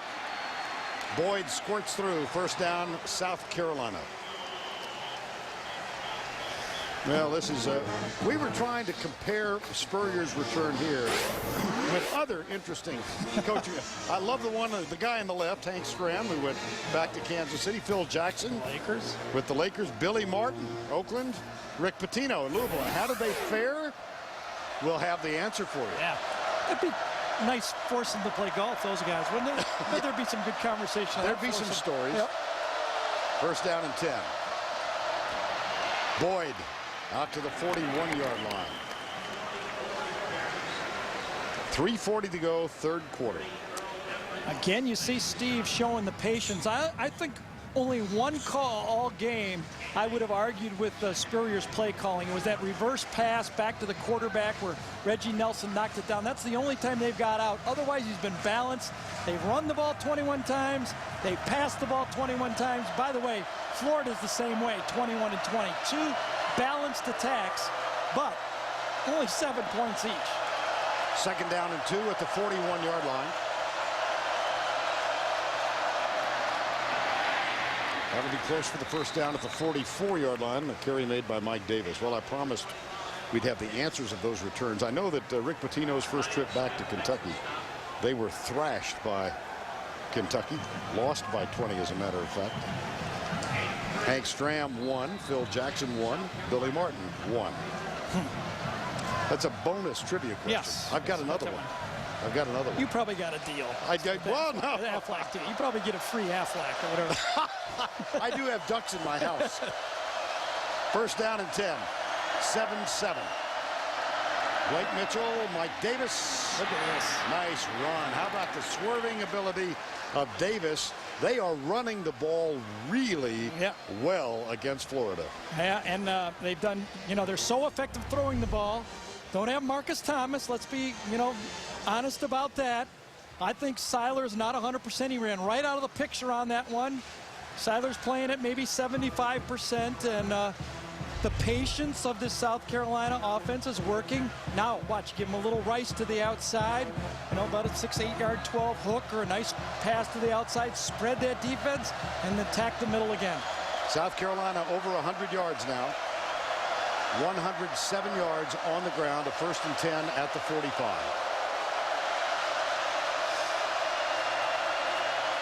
Mitchell will throw. Fires it. Caught. Flag is down. Catch is made at the 33-yard line by Kenny McKinley. It's a gain of 12 if it stands.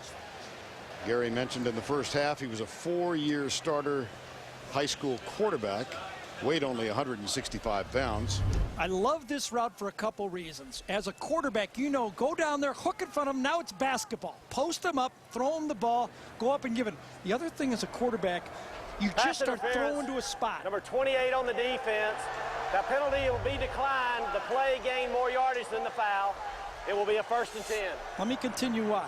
The linebackers, oftentimes, you have to make sure you don't lead a guy into a linebacker. When that receiver stopped and looking at you, you can miss to the right or to the left, and that receiver can go both ways. It doesn't have to be a perfect pass. It's actually the easiest pass to throw as a quarterback. 1st down and 10. Rice goes wide left, so does McKinley. Lewis and Smith go out to cover them, and they're both laying off.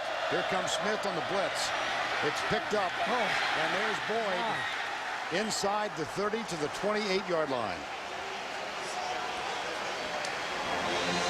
That was an outstanding run by Boyd and a good block. I don't know if it was on Joe Cohen, but he went off the field. You see the pulling guard coming. That's actually that's Stafford right there. Leonard Stafford, number 39. Follow that guy and look at that pirouette. Nicely done by Corey Boyd. Pirouette? I like that. Have you ever had that one before? I worked with a guy named Terry Bradshaw who once said, yeah, and he turned around nicely too. Pirouette. 2nd down. And a flag comes from the near side. Brandon Spikes makes this tackle along with Brian Cum on Mike Davis. For the day, Mitchell 15 of 21 for 155. Brandon Spikes obviously in the game for Seiler. Maybe the defensive coaches are seeing what I'm seeing, not 100%.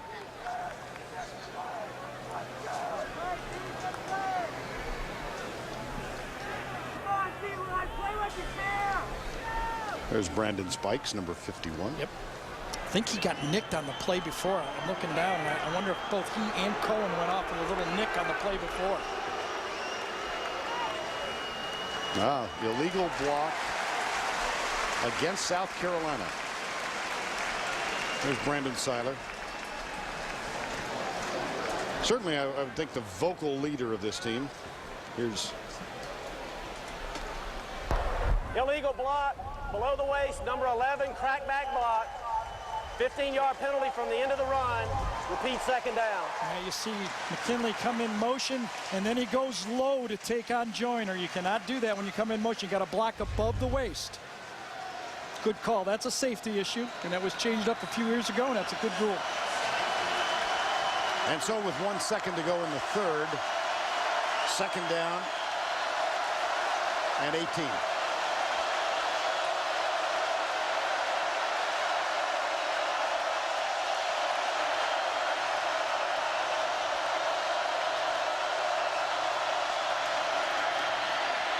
Mitchell steps up, hit as he lets it go. It's caught by Mike West, number 23. Who was he throwing that one to? I don't know if he was trying to get that to Sidney Rice over the middle, and it just deflected to someone else on the play. He's trying to go downfield, and it just squirts out of his arm, and that's the way it goes sometimes. We saw a team win a game like that last week, didn't we? Mm-hmm. Jamarcus Russell trying to throw the ball to the back of the end zone, and Early Doucette intercepts it. And so the catch leaves us with a 3rd and 6 and a score of 7-7. That's the end of 3. 7-7 ball game. We'll return to Ben Hill Griffin Stadium right after this word from your local. Remembered inside the swamp with a large banner painted in the south end zone of Ben Hill Griffin. We begin the 4th. Steve Spurrier's team tied with Urban Meyer's team. It's 7-7. One-on-one on Rice out here to the top of the screen. And playing way off. Yep.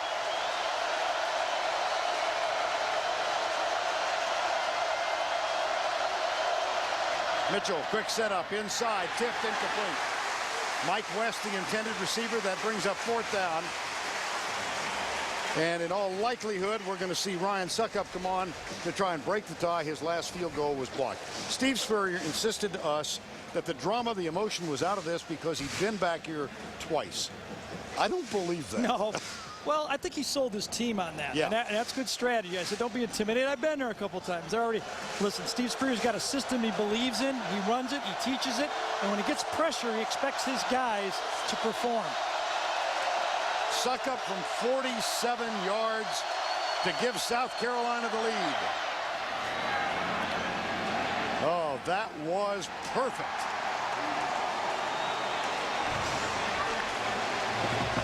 One blocked, one made, and the old ball coach's team leads by 3. Just underway in the final stanza from the Swamp. After 2 years, you got 2 more years to be around. Do you kick it to number 25 back there? I don't know. I don't think so. I wouldn't. Of course, I saw Rutgers kick it deep my goodness. to Louisville the other night. Goodness. Urban Meyer said he was watching that when Rutgers had the lead and kicked it deep, and he jumped up out of his chair. Yeah, the kicker made the tackle. Oh. Greg Schiano, great win. What were you thinking? And so we wait. Here's Keyston Moore, who's deep. Yeah, I kick it to 33 instead of 25. I can't. I mean, if I could angle it, I'm angling it.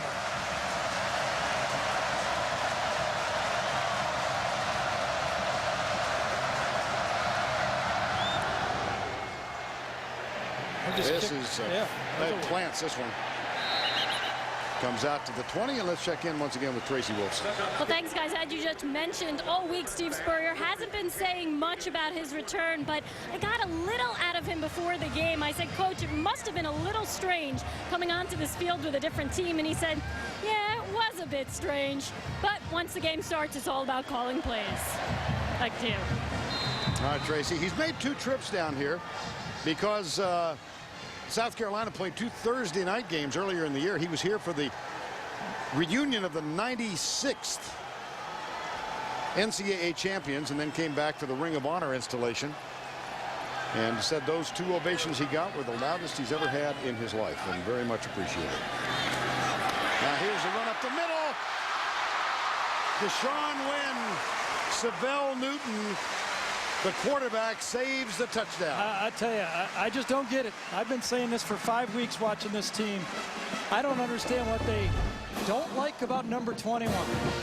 You know, he was nicked a bit, I know, but he had to almost beg for the football against Georgia in that football game, and they're best. Florida is best when number 21 has run the football. Gained over 100 against Tennessee in that great win on the road against Tennessee. 22 on that carry. 77, most since September. Here's Leak. He's got a man that can't get there. Bubba Caldwell, number 5 on the crossing route. It'll be 2nd down and 10. I don't know if we'll see Tebow, except for short yardage or goal line situations. I think you got to hand the ball to Chris Leak now. He's 14 for 20. He's been on target all day. You got a running back who can run the ball. And to be honest, South Carolina's just playing man-to-man defense and saying, you can't beat us, Florida receivers. Come on, have you heard that many times in the Swamp? I'm just thinking that. You can't beat us, Florida receivers? Wow. 2nd down and 10. From the 40, a 10-7 South Carolina lead. Sweep. Caldwell comes right. Cuts it up to the 47, perhaps the 48-yard line. With 13:45 to go. 3rd and 3. Well, this is a Florida team that has had well-documented problems putting points on the board. At home, they've yet to score over 30 in any of their SEC games. The last time that happened was 1988. And this is the first time this year they've even trailed in the 4th quarter at home. New territory. 3rd and 3. Leak goes left, pulls it up, fires it. Caught. Ingram to the 25-yard line. And Savell Newton again makes the tackle. A 22-yard run by Deshaun Wynn. Now a 27-yard pass from Chris Leak to his tight end Cornelius Ingram. Same rub play they always run. They're going to come out this way and rub off a receiver right there that's going to kind of get a block right to the outside. You'll see it come in. Ingram goes out. There's the rub right there, and it comes right underneath it with a nice pitch and catch. Well, that was right on target. That was a money throw, 3rd down throw, and he came through. On 1st down from the 25, he'll go from the gun.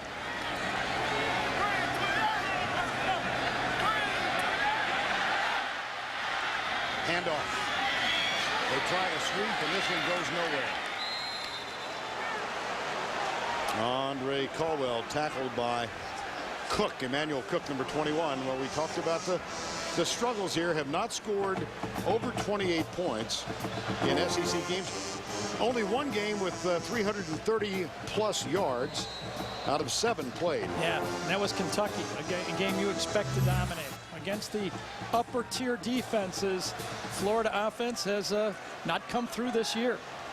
2nd and 14, 12 to go. South Carolina with 3 down. Looks like they might bring 5. They'll bring 4. Leak from the backside finds Dallas Baker to the 20-19. It'll be 3rd and long. Well, 3rd and mid-range. Baker with a catch. When you don't pressure Chris Leak and play that soft zone, you got a 7-man zone back there. I mean, Chris Leak is tough to stop. How big is this now, Gary? You've got a field goal kicker who already is missed from 29. Right. He's 2 for 8 for. I wouldn't be surprised if they don't get it to see Florida go for it. Well, 3rd and 5 at the 19. And the Gators trail by 3. Quick flip, left side.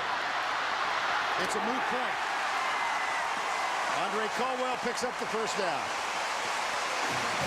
Again, when you just line up right here, the Gamecocks just gave you the look that we're playing man-to-man, just man-to-man. 1, 2, 3. You just run the bubble screen to the outside. Caldwell shows him the number 5. That's a nice technique by Caldwell. You turn, give the quarterback a nice target, go upfield for a 1st down. And so a 1st down at the 13-yard line. 11:25 to go. Yards after the catch, Florida 108.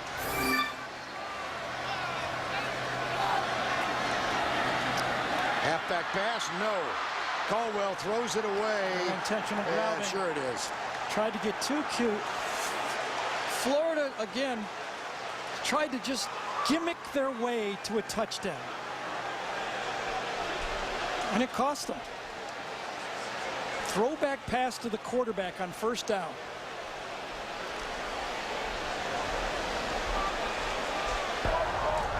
Intentional grounding. Number 5 on the defense. 5-yard penalty from the spot of the foul and loss of down. From the spot of the foul, significant. Did it sound like I didn't like the play call? I've seen, well, the Gators just might expire of self-inflicted wounds. Holy cow. No one's covered Dallas Baker yet. Chris Leak is 17 for 23, and you're going to let Caldwell try to steal a cheap touchdown. Sounds like you were not enamored of that one. Well, I might have got benched on that one. I wouldn't have called that one in the huddle. Second down across the middle. There crossing route. There you go. Harvin to the 10. They're just short of the first down. Percy Harvin, and he gets up limping. Yep, that high ankle sprain that's bothered him all year. He kind of got that Roy Williams tackle from behind. Okay? This is so simple. They've been giving you this crossover all day. We've seen about 5 of these to Harvin. And watch, comes across. Brinkley can't get him. Harvin goes upstairs, and then Brinkley does from behind. And that's when those things hurt you. And guess who's in, Vern? 3rd and 2 officially. Tim Tebow from the shotgun. Latsko goes left. Tebow goes left. Pulls up. Option play. Latsko can't get it. It's 4th down. Now what do you do? I would kick a field goal. I'm just going to say, you got to tie the football game here. You can't take the chance. Chris Hetland has missed from 29. He's coming on the field. Excuse me, Vern. Got a little, try to trick them again. Try to trick for the Latsko touchdown instead of going for it. You got to depend on your kicker. It's his job. 22 yards. He's made 2 this year. 1 from 22, 1 from 29. Chris Hetland, redshirt senior from Leesburg. Now that crowd in the south end zone agrees with the decision. There were murmured boos as Hetland came on the field, but he has knocked it home, and we're tied at 10.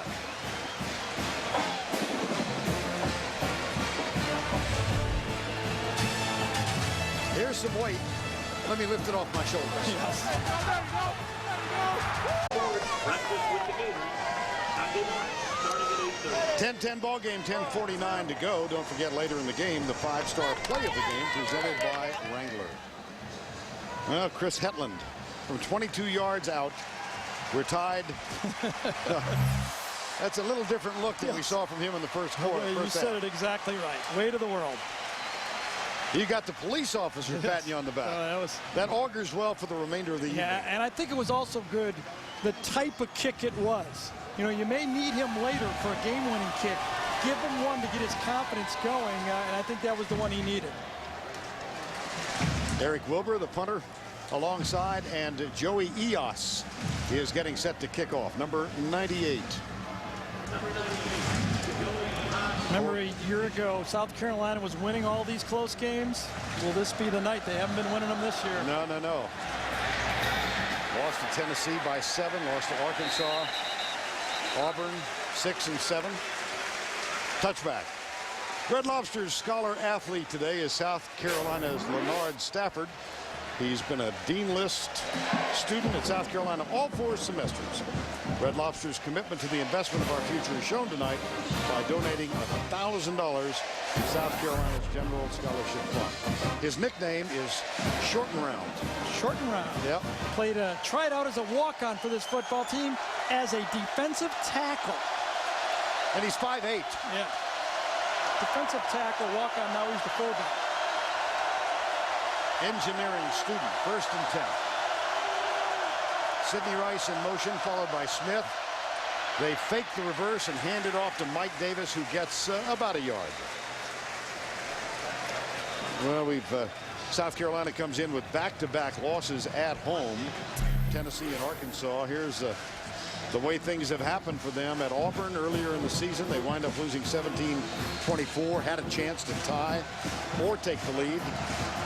Tennessee 31-24, and then last week, great comeback engineered by Blake Mitchell, but threw an interception with 5 minutes to go in the game.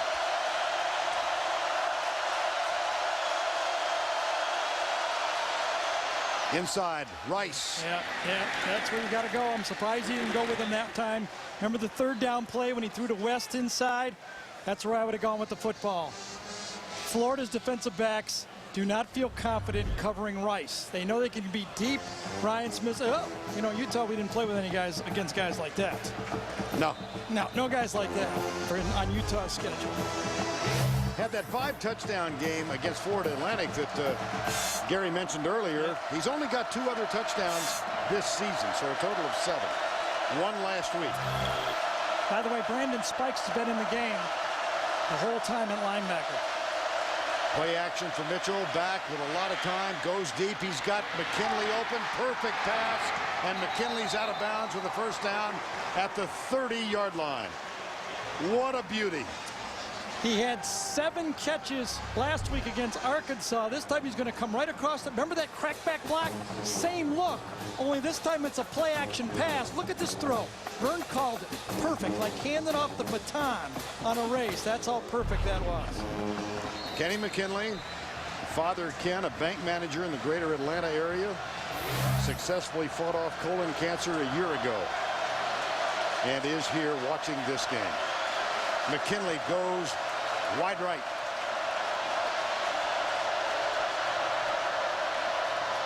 Davis. High-low at the 23-yard line. Aggressive run. And we've got a moment. Let's check in on the California Bears. Here's Tim. Vern, Notre Dame, Michigan, and Ohio State all got the memo from Rutgers' win the other night. Cal, are they looking ahead? Arizona's Chris Henry from 5 yards out. Then Antoine Cason takes an errant Nate Longshore pass. 39 yards for the touchdown. Remember, Cal is to play USC next week. You got to get the memo. My, huh? Mike Stoops did it last year or this week. Remember when he beat UCLA? Yeah. But he do it back-to-back years. Second down. Mitchell back. Left side. Oh, wide open is McKinley. That had to be a blown coverage. You know, when you got a system you believe in, and you're calling plays. Now, Steve Spurrier, he told me that if a quarterback came from Florida, you know, Danny Werfel came, he could still run the offense that I'm running right now. Same terminology. This is so simple right here. Had to be a busted coverage and well read. And again, Blake Mitchell puts it right where he had to, right on the face mask. Yeah. He just has so much confidence in his plays. It's just like reaching in for that old putter in your bag. He's had it 25 years. He feels comfortable with it. 1st and 10.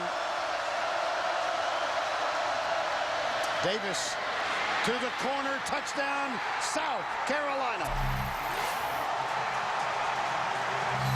That's the best called drive I've seen in 10 years in college football.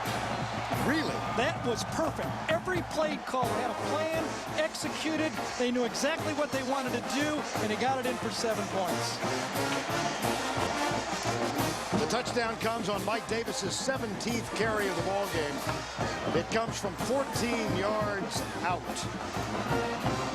And South Carolina responds with the tie-breaking touchdown. Succopon blocked. This can be returned. Pointer. Reggie Nelson is tackled, but whoa, filed that one away. Jarvis Moss, number 94, made the block. You remember those losses against Auburn, Tennessee, and Arkansas. Each game was decided or helped be decided by a special teams play. Remember the onside kick by Auburn, Hafney's punt return, and the punt block for a safety. Now this makes it a 6-point game. Whoa, inside. Big number 94, Jarvis Moss. Uh-oh. Take a look at the touchdown, though. Mike Davis from 14. Extra point blocked at 16-yard drive that was finished off by Mike Davis's nice run toward the corner. Gets by Ryan Smith and scored. The extra point was blocked, and so we are at 16-10. What a well-executed play against one of the best defenses in college football. Florida's turn. That's the 11th block kick. They blocked a field goal earlier, and now an extra point. Special teams. Succop. Perfect kick. Yes.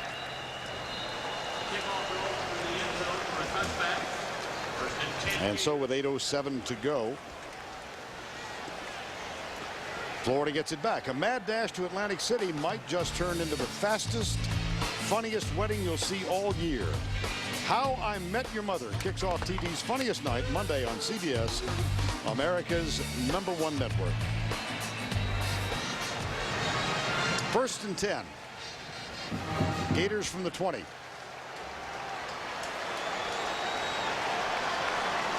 Menacing looking thing in the end zone. Each time they've had the ball, they've gotten into South Carolina territory, have the Gators. On 1st down, they flip it out left side. Harvin, incomplete. Aggies are playing the Cornhuskers today. Let's get an update. Once again, here's Tim.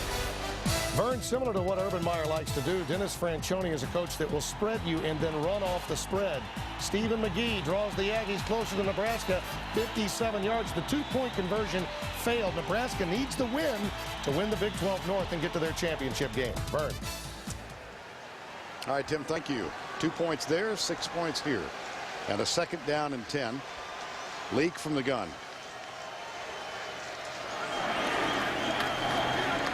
To win, goes left. He's averaging over 8 yards per carry, and he picks up 5 on that one. Well, the BCS standings will get a shake-up because the big one is that 3rd one, Louisville. Yep. They kind of get erased here, don't they? And then one below Texas, number 6. Right over here, they're kind of going to go. Okay, California. And we don't know about this one, and California's in a little trouble, too. Texas still has the Aggies left. Okay, 3rd and 5. 3 men down for South Carolina. Leak has it. Hit. Escapes the tackle. He'll run. And he's going to be caught short. But they close on Chris Leak. You could tell he pulled it down. It was an 8-man drop that time.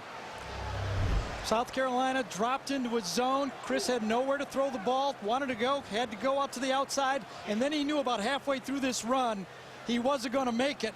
And instead of laying out on a huge play, kind of backed away from that play. And on 4th down, ooh, look who trots on the field. Tebow is in 4th and 1.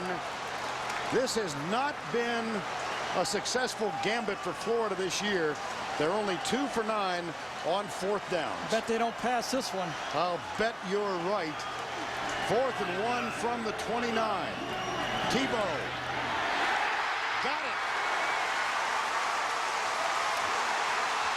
He's like a train on that play. Or at least the locomotive. Well, he was on that one. Ted, that was a big hit by Woodson, number 36. I mean, this is a collision. I mean, you talk about 2 guys well blocked. Got to hand it to Stoney Woodson there. There was no getting out of the way of that train. The conversion is made. Tebow with a little enthusiastic response. And it's 1st and 10. 5:40 to go.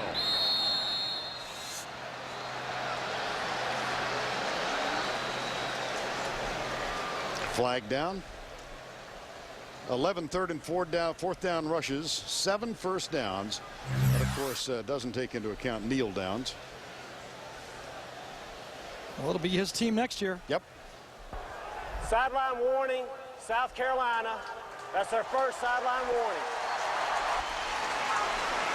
Well, Steve Spurrier is yelling at the get-back coach. Yeah, it wasn't me. There are 1,000 stories in college football and the NFL. The get-back coach. Get-back coach. Right now, with a little over 5.5 minutes to play here, you're looking at this might be the last time you get the ball if you're Florida. Leak. Crossing pattern. Whoa. It's Harvin. Tackle from behind. Great speed. I mean, somewhere in the vicinity of 4.25, 4.3 for the 40. Track champion in high school, basketball player, but limping again, that high ankle sprain. This is about the sixth catch of the sixth catch of the game for Harvin. At least 5 of them have been on that pass right over the middle. The over route right between the hashes.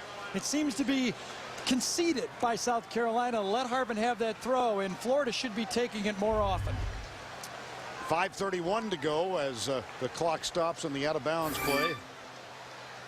Deshaun Wynn is back on the field. So is Billy Latsko, number 42. Wynn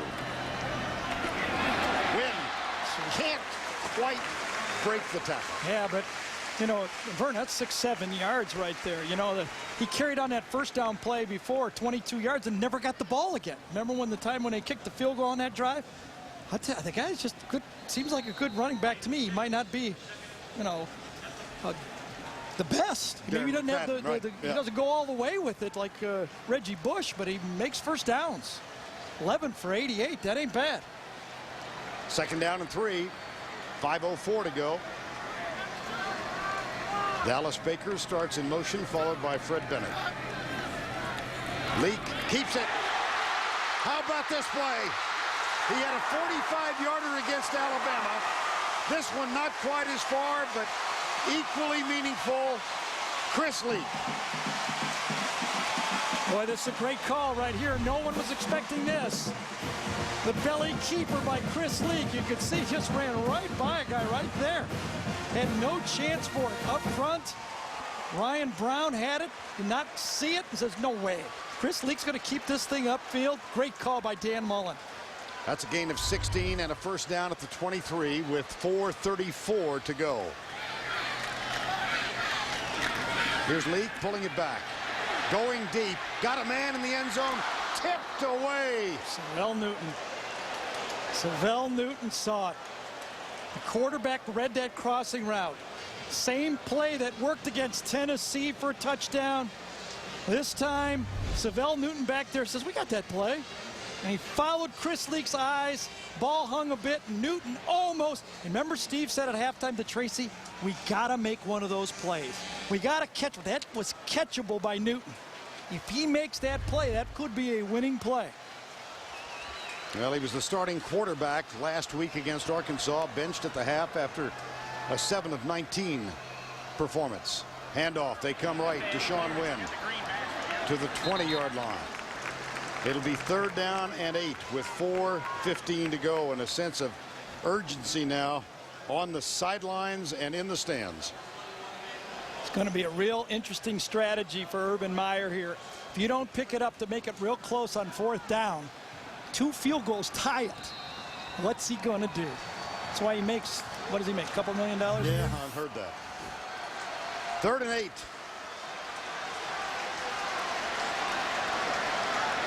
Empty backfield for Leak. South Carolina 3 men down. They're going to drop 8, and Leak on a quarterback draw up the middle, spins to the 12. I think he got the first down. It's going to be within inches either way. Now that's the way you lay out when the game's on the line, Chris Leak. Your teammates like that one. Timeout for the measurement. Boy, real close. Yes, it is.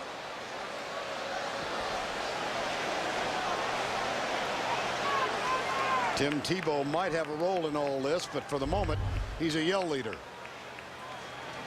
And the stretch. Got it.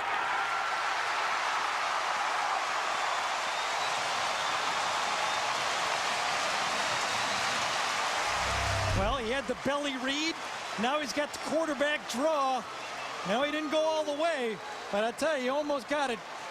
Cody Wells had a shot to save that play, and he got through to the first down marker and just got across. And on first down, it's Tim Tebow, the freshman. Had the first down run on 4th and 1 back at the 30. Again, 3 down for South Carolina. Tebow goes left to the 5. Touchdown, Gators!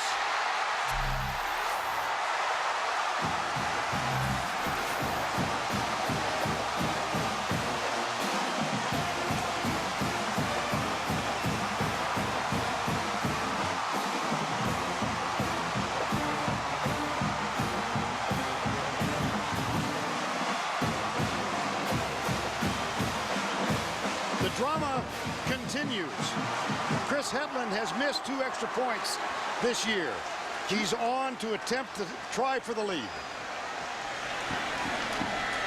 Perfect. Florida leads.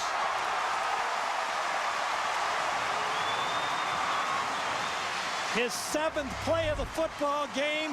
First down, power O with your power back.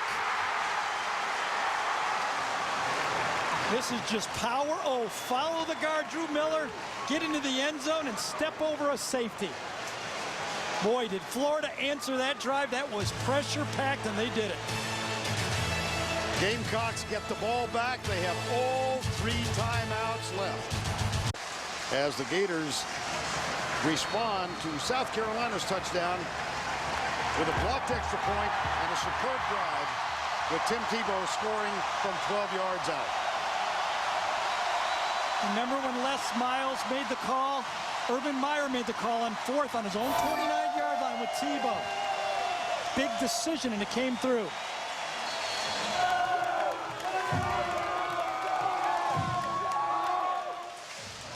Joey Eos will kick off, number 98. Corey Boyd and Mike West are the deep men for South Carolina. 17-16, and the Gamecocks have all 3 timeouts left. Short, returnable. Taken by Boyd at the 9. Breaks the tackle and is spilled up at the 25-yard line. Big play provided by defensive end Jarvis Moss with the blocked extra point. Yeah, right there, number 94, just a little penetration, got up there, and that changed the whole kind of feel of this football game. Chris Leak, the quarterback draw on 3rd down, and then, of course, Tebow comes to the football game on 1st down to score. But remember, the big play, I think, was going for it on 4th down. You got to give credit to Urban Meyer. He stood up there like the decision maker and made a good decision. Here's Mitchell back. Underneath pass is caught by Freddie Brown, number 82, and that moves it all. Tebow, as expected, with the 4th down play back at the 30-yard line. Yeah, this is it. This could be the football game. Nice fit by Billy Latsko, number 42 that time. Came around the corner and sealed off the linebacker. 2nd and 1.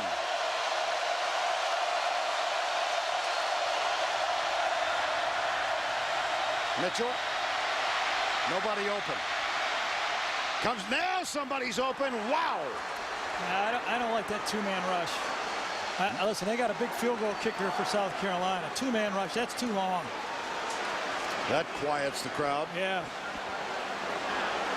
Suckup can hit it from 50 yards. 2-man rush all the time in the world. You just can't play zone that long. Can't hold on to men that long. And Mike West does a nice job of getting underneath that and making the play. I'm sorry, that was Mike yes, Davis. It was. Yeah, Mike, you got it.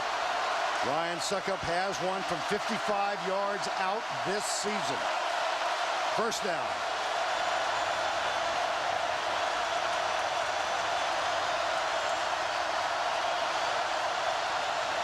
Quick flip, right side, good block on the corner. The catch is made by Mo Brown, number 9. Yeah, it was Kenny McKinley with that good block. That ball was thrown about 35 yards in the air that time, and McKinley kind of freed it up. 2nd and 6. Sure get your money's worth in this league, don't you? Holy cow. 68 seconds to go. Davis is the running back. 2 men wide to the near side, and 2 are wide right. Mitchell back. Pumps, hit as he lets it go. 1-on-1, deep, intercepted. It was a flutter ball. And Tremaine McCollum, number 18, had a shot at the interception. Yeah, Jarvis Moss and Derek Harvey, number 94 and 91, I think were the guys that met at the quarterback right there. Yep, that's exactly right what happens. And that was fortunate. That could have gone to anybody. 3rd down.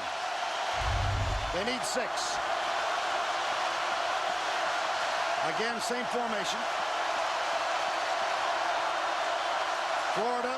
will blitz. Mitchell got it at the 31-yard line. Freddie Brown. What kind of pass was that? Hook pass? Yes. Little button hook. Go down 12 yards, button hook. I'll tell you, it's the first thing when you're playing in the streets is come down here, the old button hook. Nothing like that ball. See how the receiver could move to an inaccurate throw? Yeah, got no visor. That's all I can do. Yeah. Tense up. 3 timeouts left. 35 seconds to go.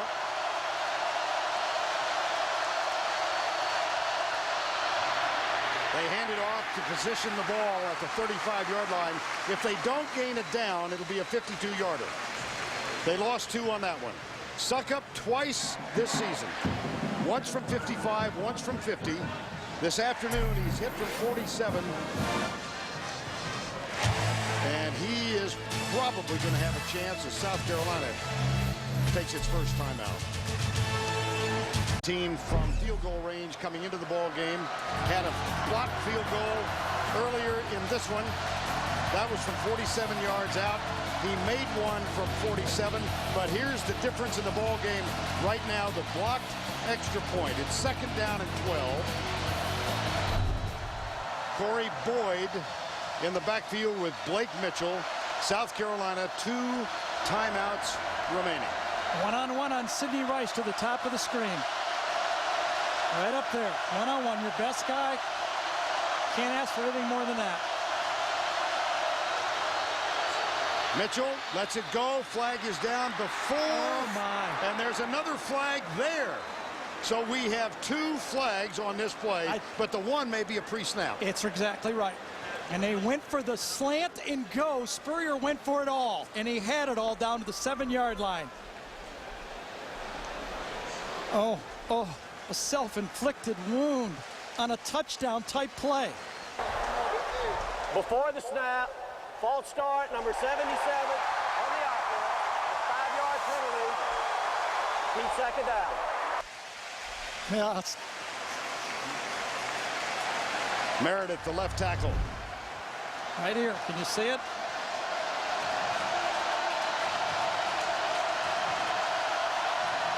There it is. There it is.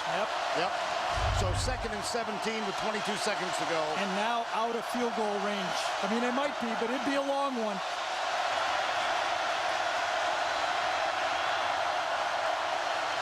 Florida rushes 4. Right side, incomplete. 3rd down.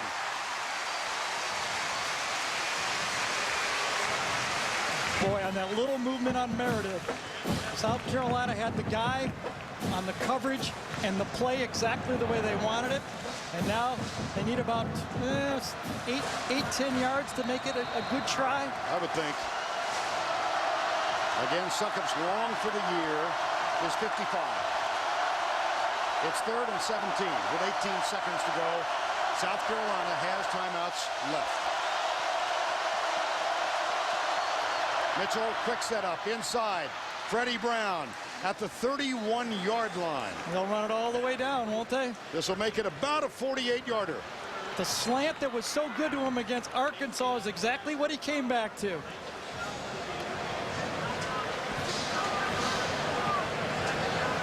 Ryan Succop, a 6'3" sophomore from Hickory, North Carolina, will get his chance when we come back.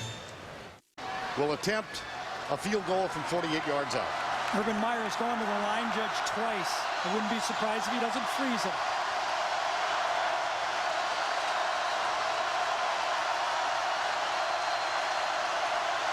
Succop is 1 for 2 in this ball game. Timeout.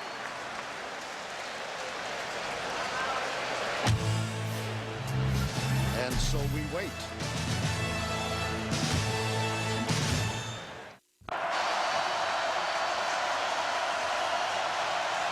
Ryan Succop, 7 of 11 in excess of 40. This one from 48. For the lead. Remember, Meyer has never lost at home, and South Carolina has never won in the Swamp.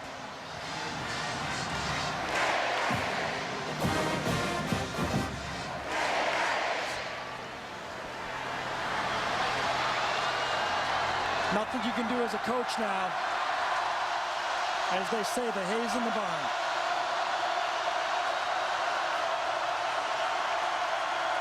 Scott Morgan, Ike Crowfoot, most significantly, Ryan Suckup involved for South Carolina on this play.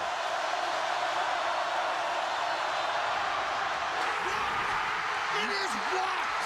Moss again. Jarvis Moss again.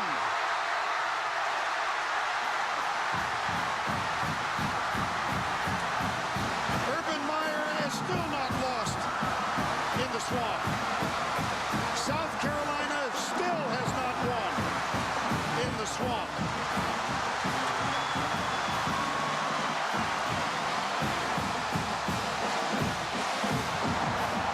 And Florida's dreams of a berth in the BCS title game remain alive by a very slim margin.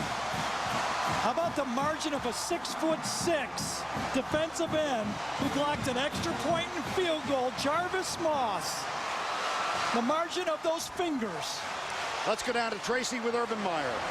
Coach, special teams, special teams, special teams. How did you guys pull this one out? That was a great win against a very talented team, very well-coached team, and we got something going here in the Swamp. We got to keep it going. Talk about that final go-ahead touchdown drive. Yeah, I thought Chris really did a nice job. Then we operated a little bit more out of the spread sets. That was a little bit more of the spread offense. And then Tim Tebow, you know, what can you say about it? He's as good a runner as I've been around.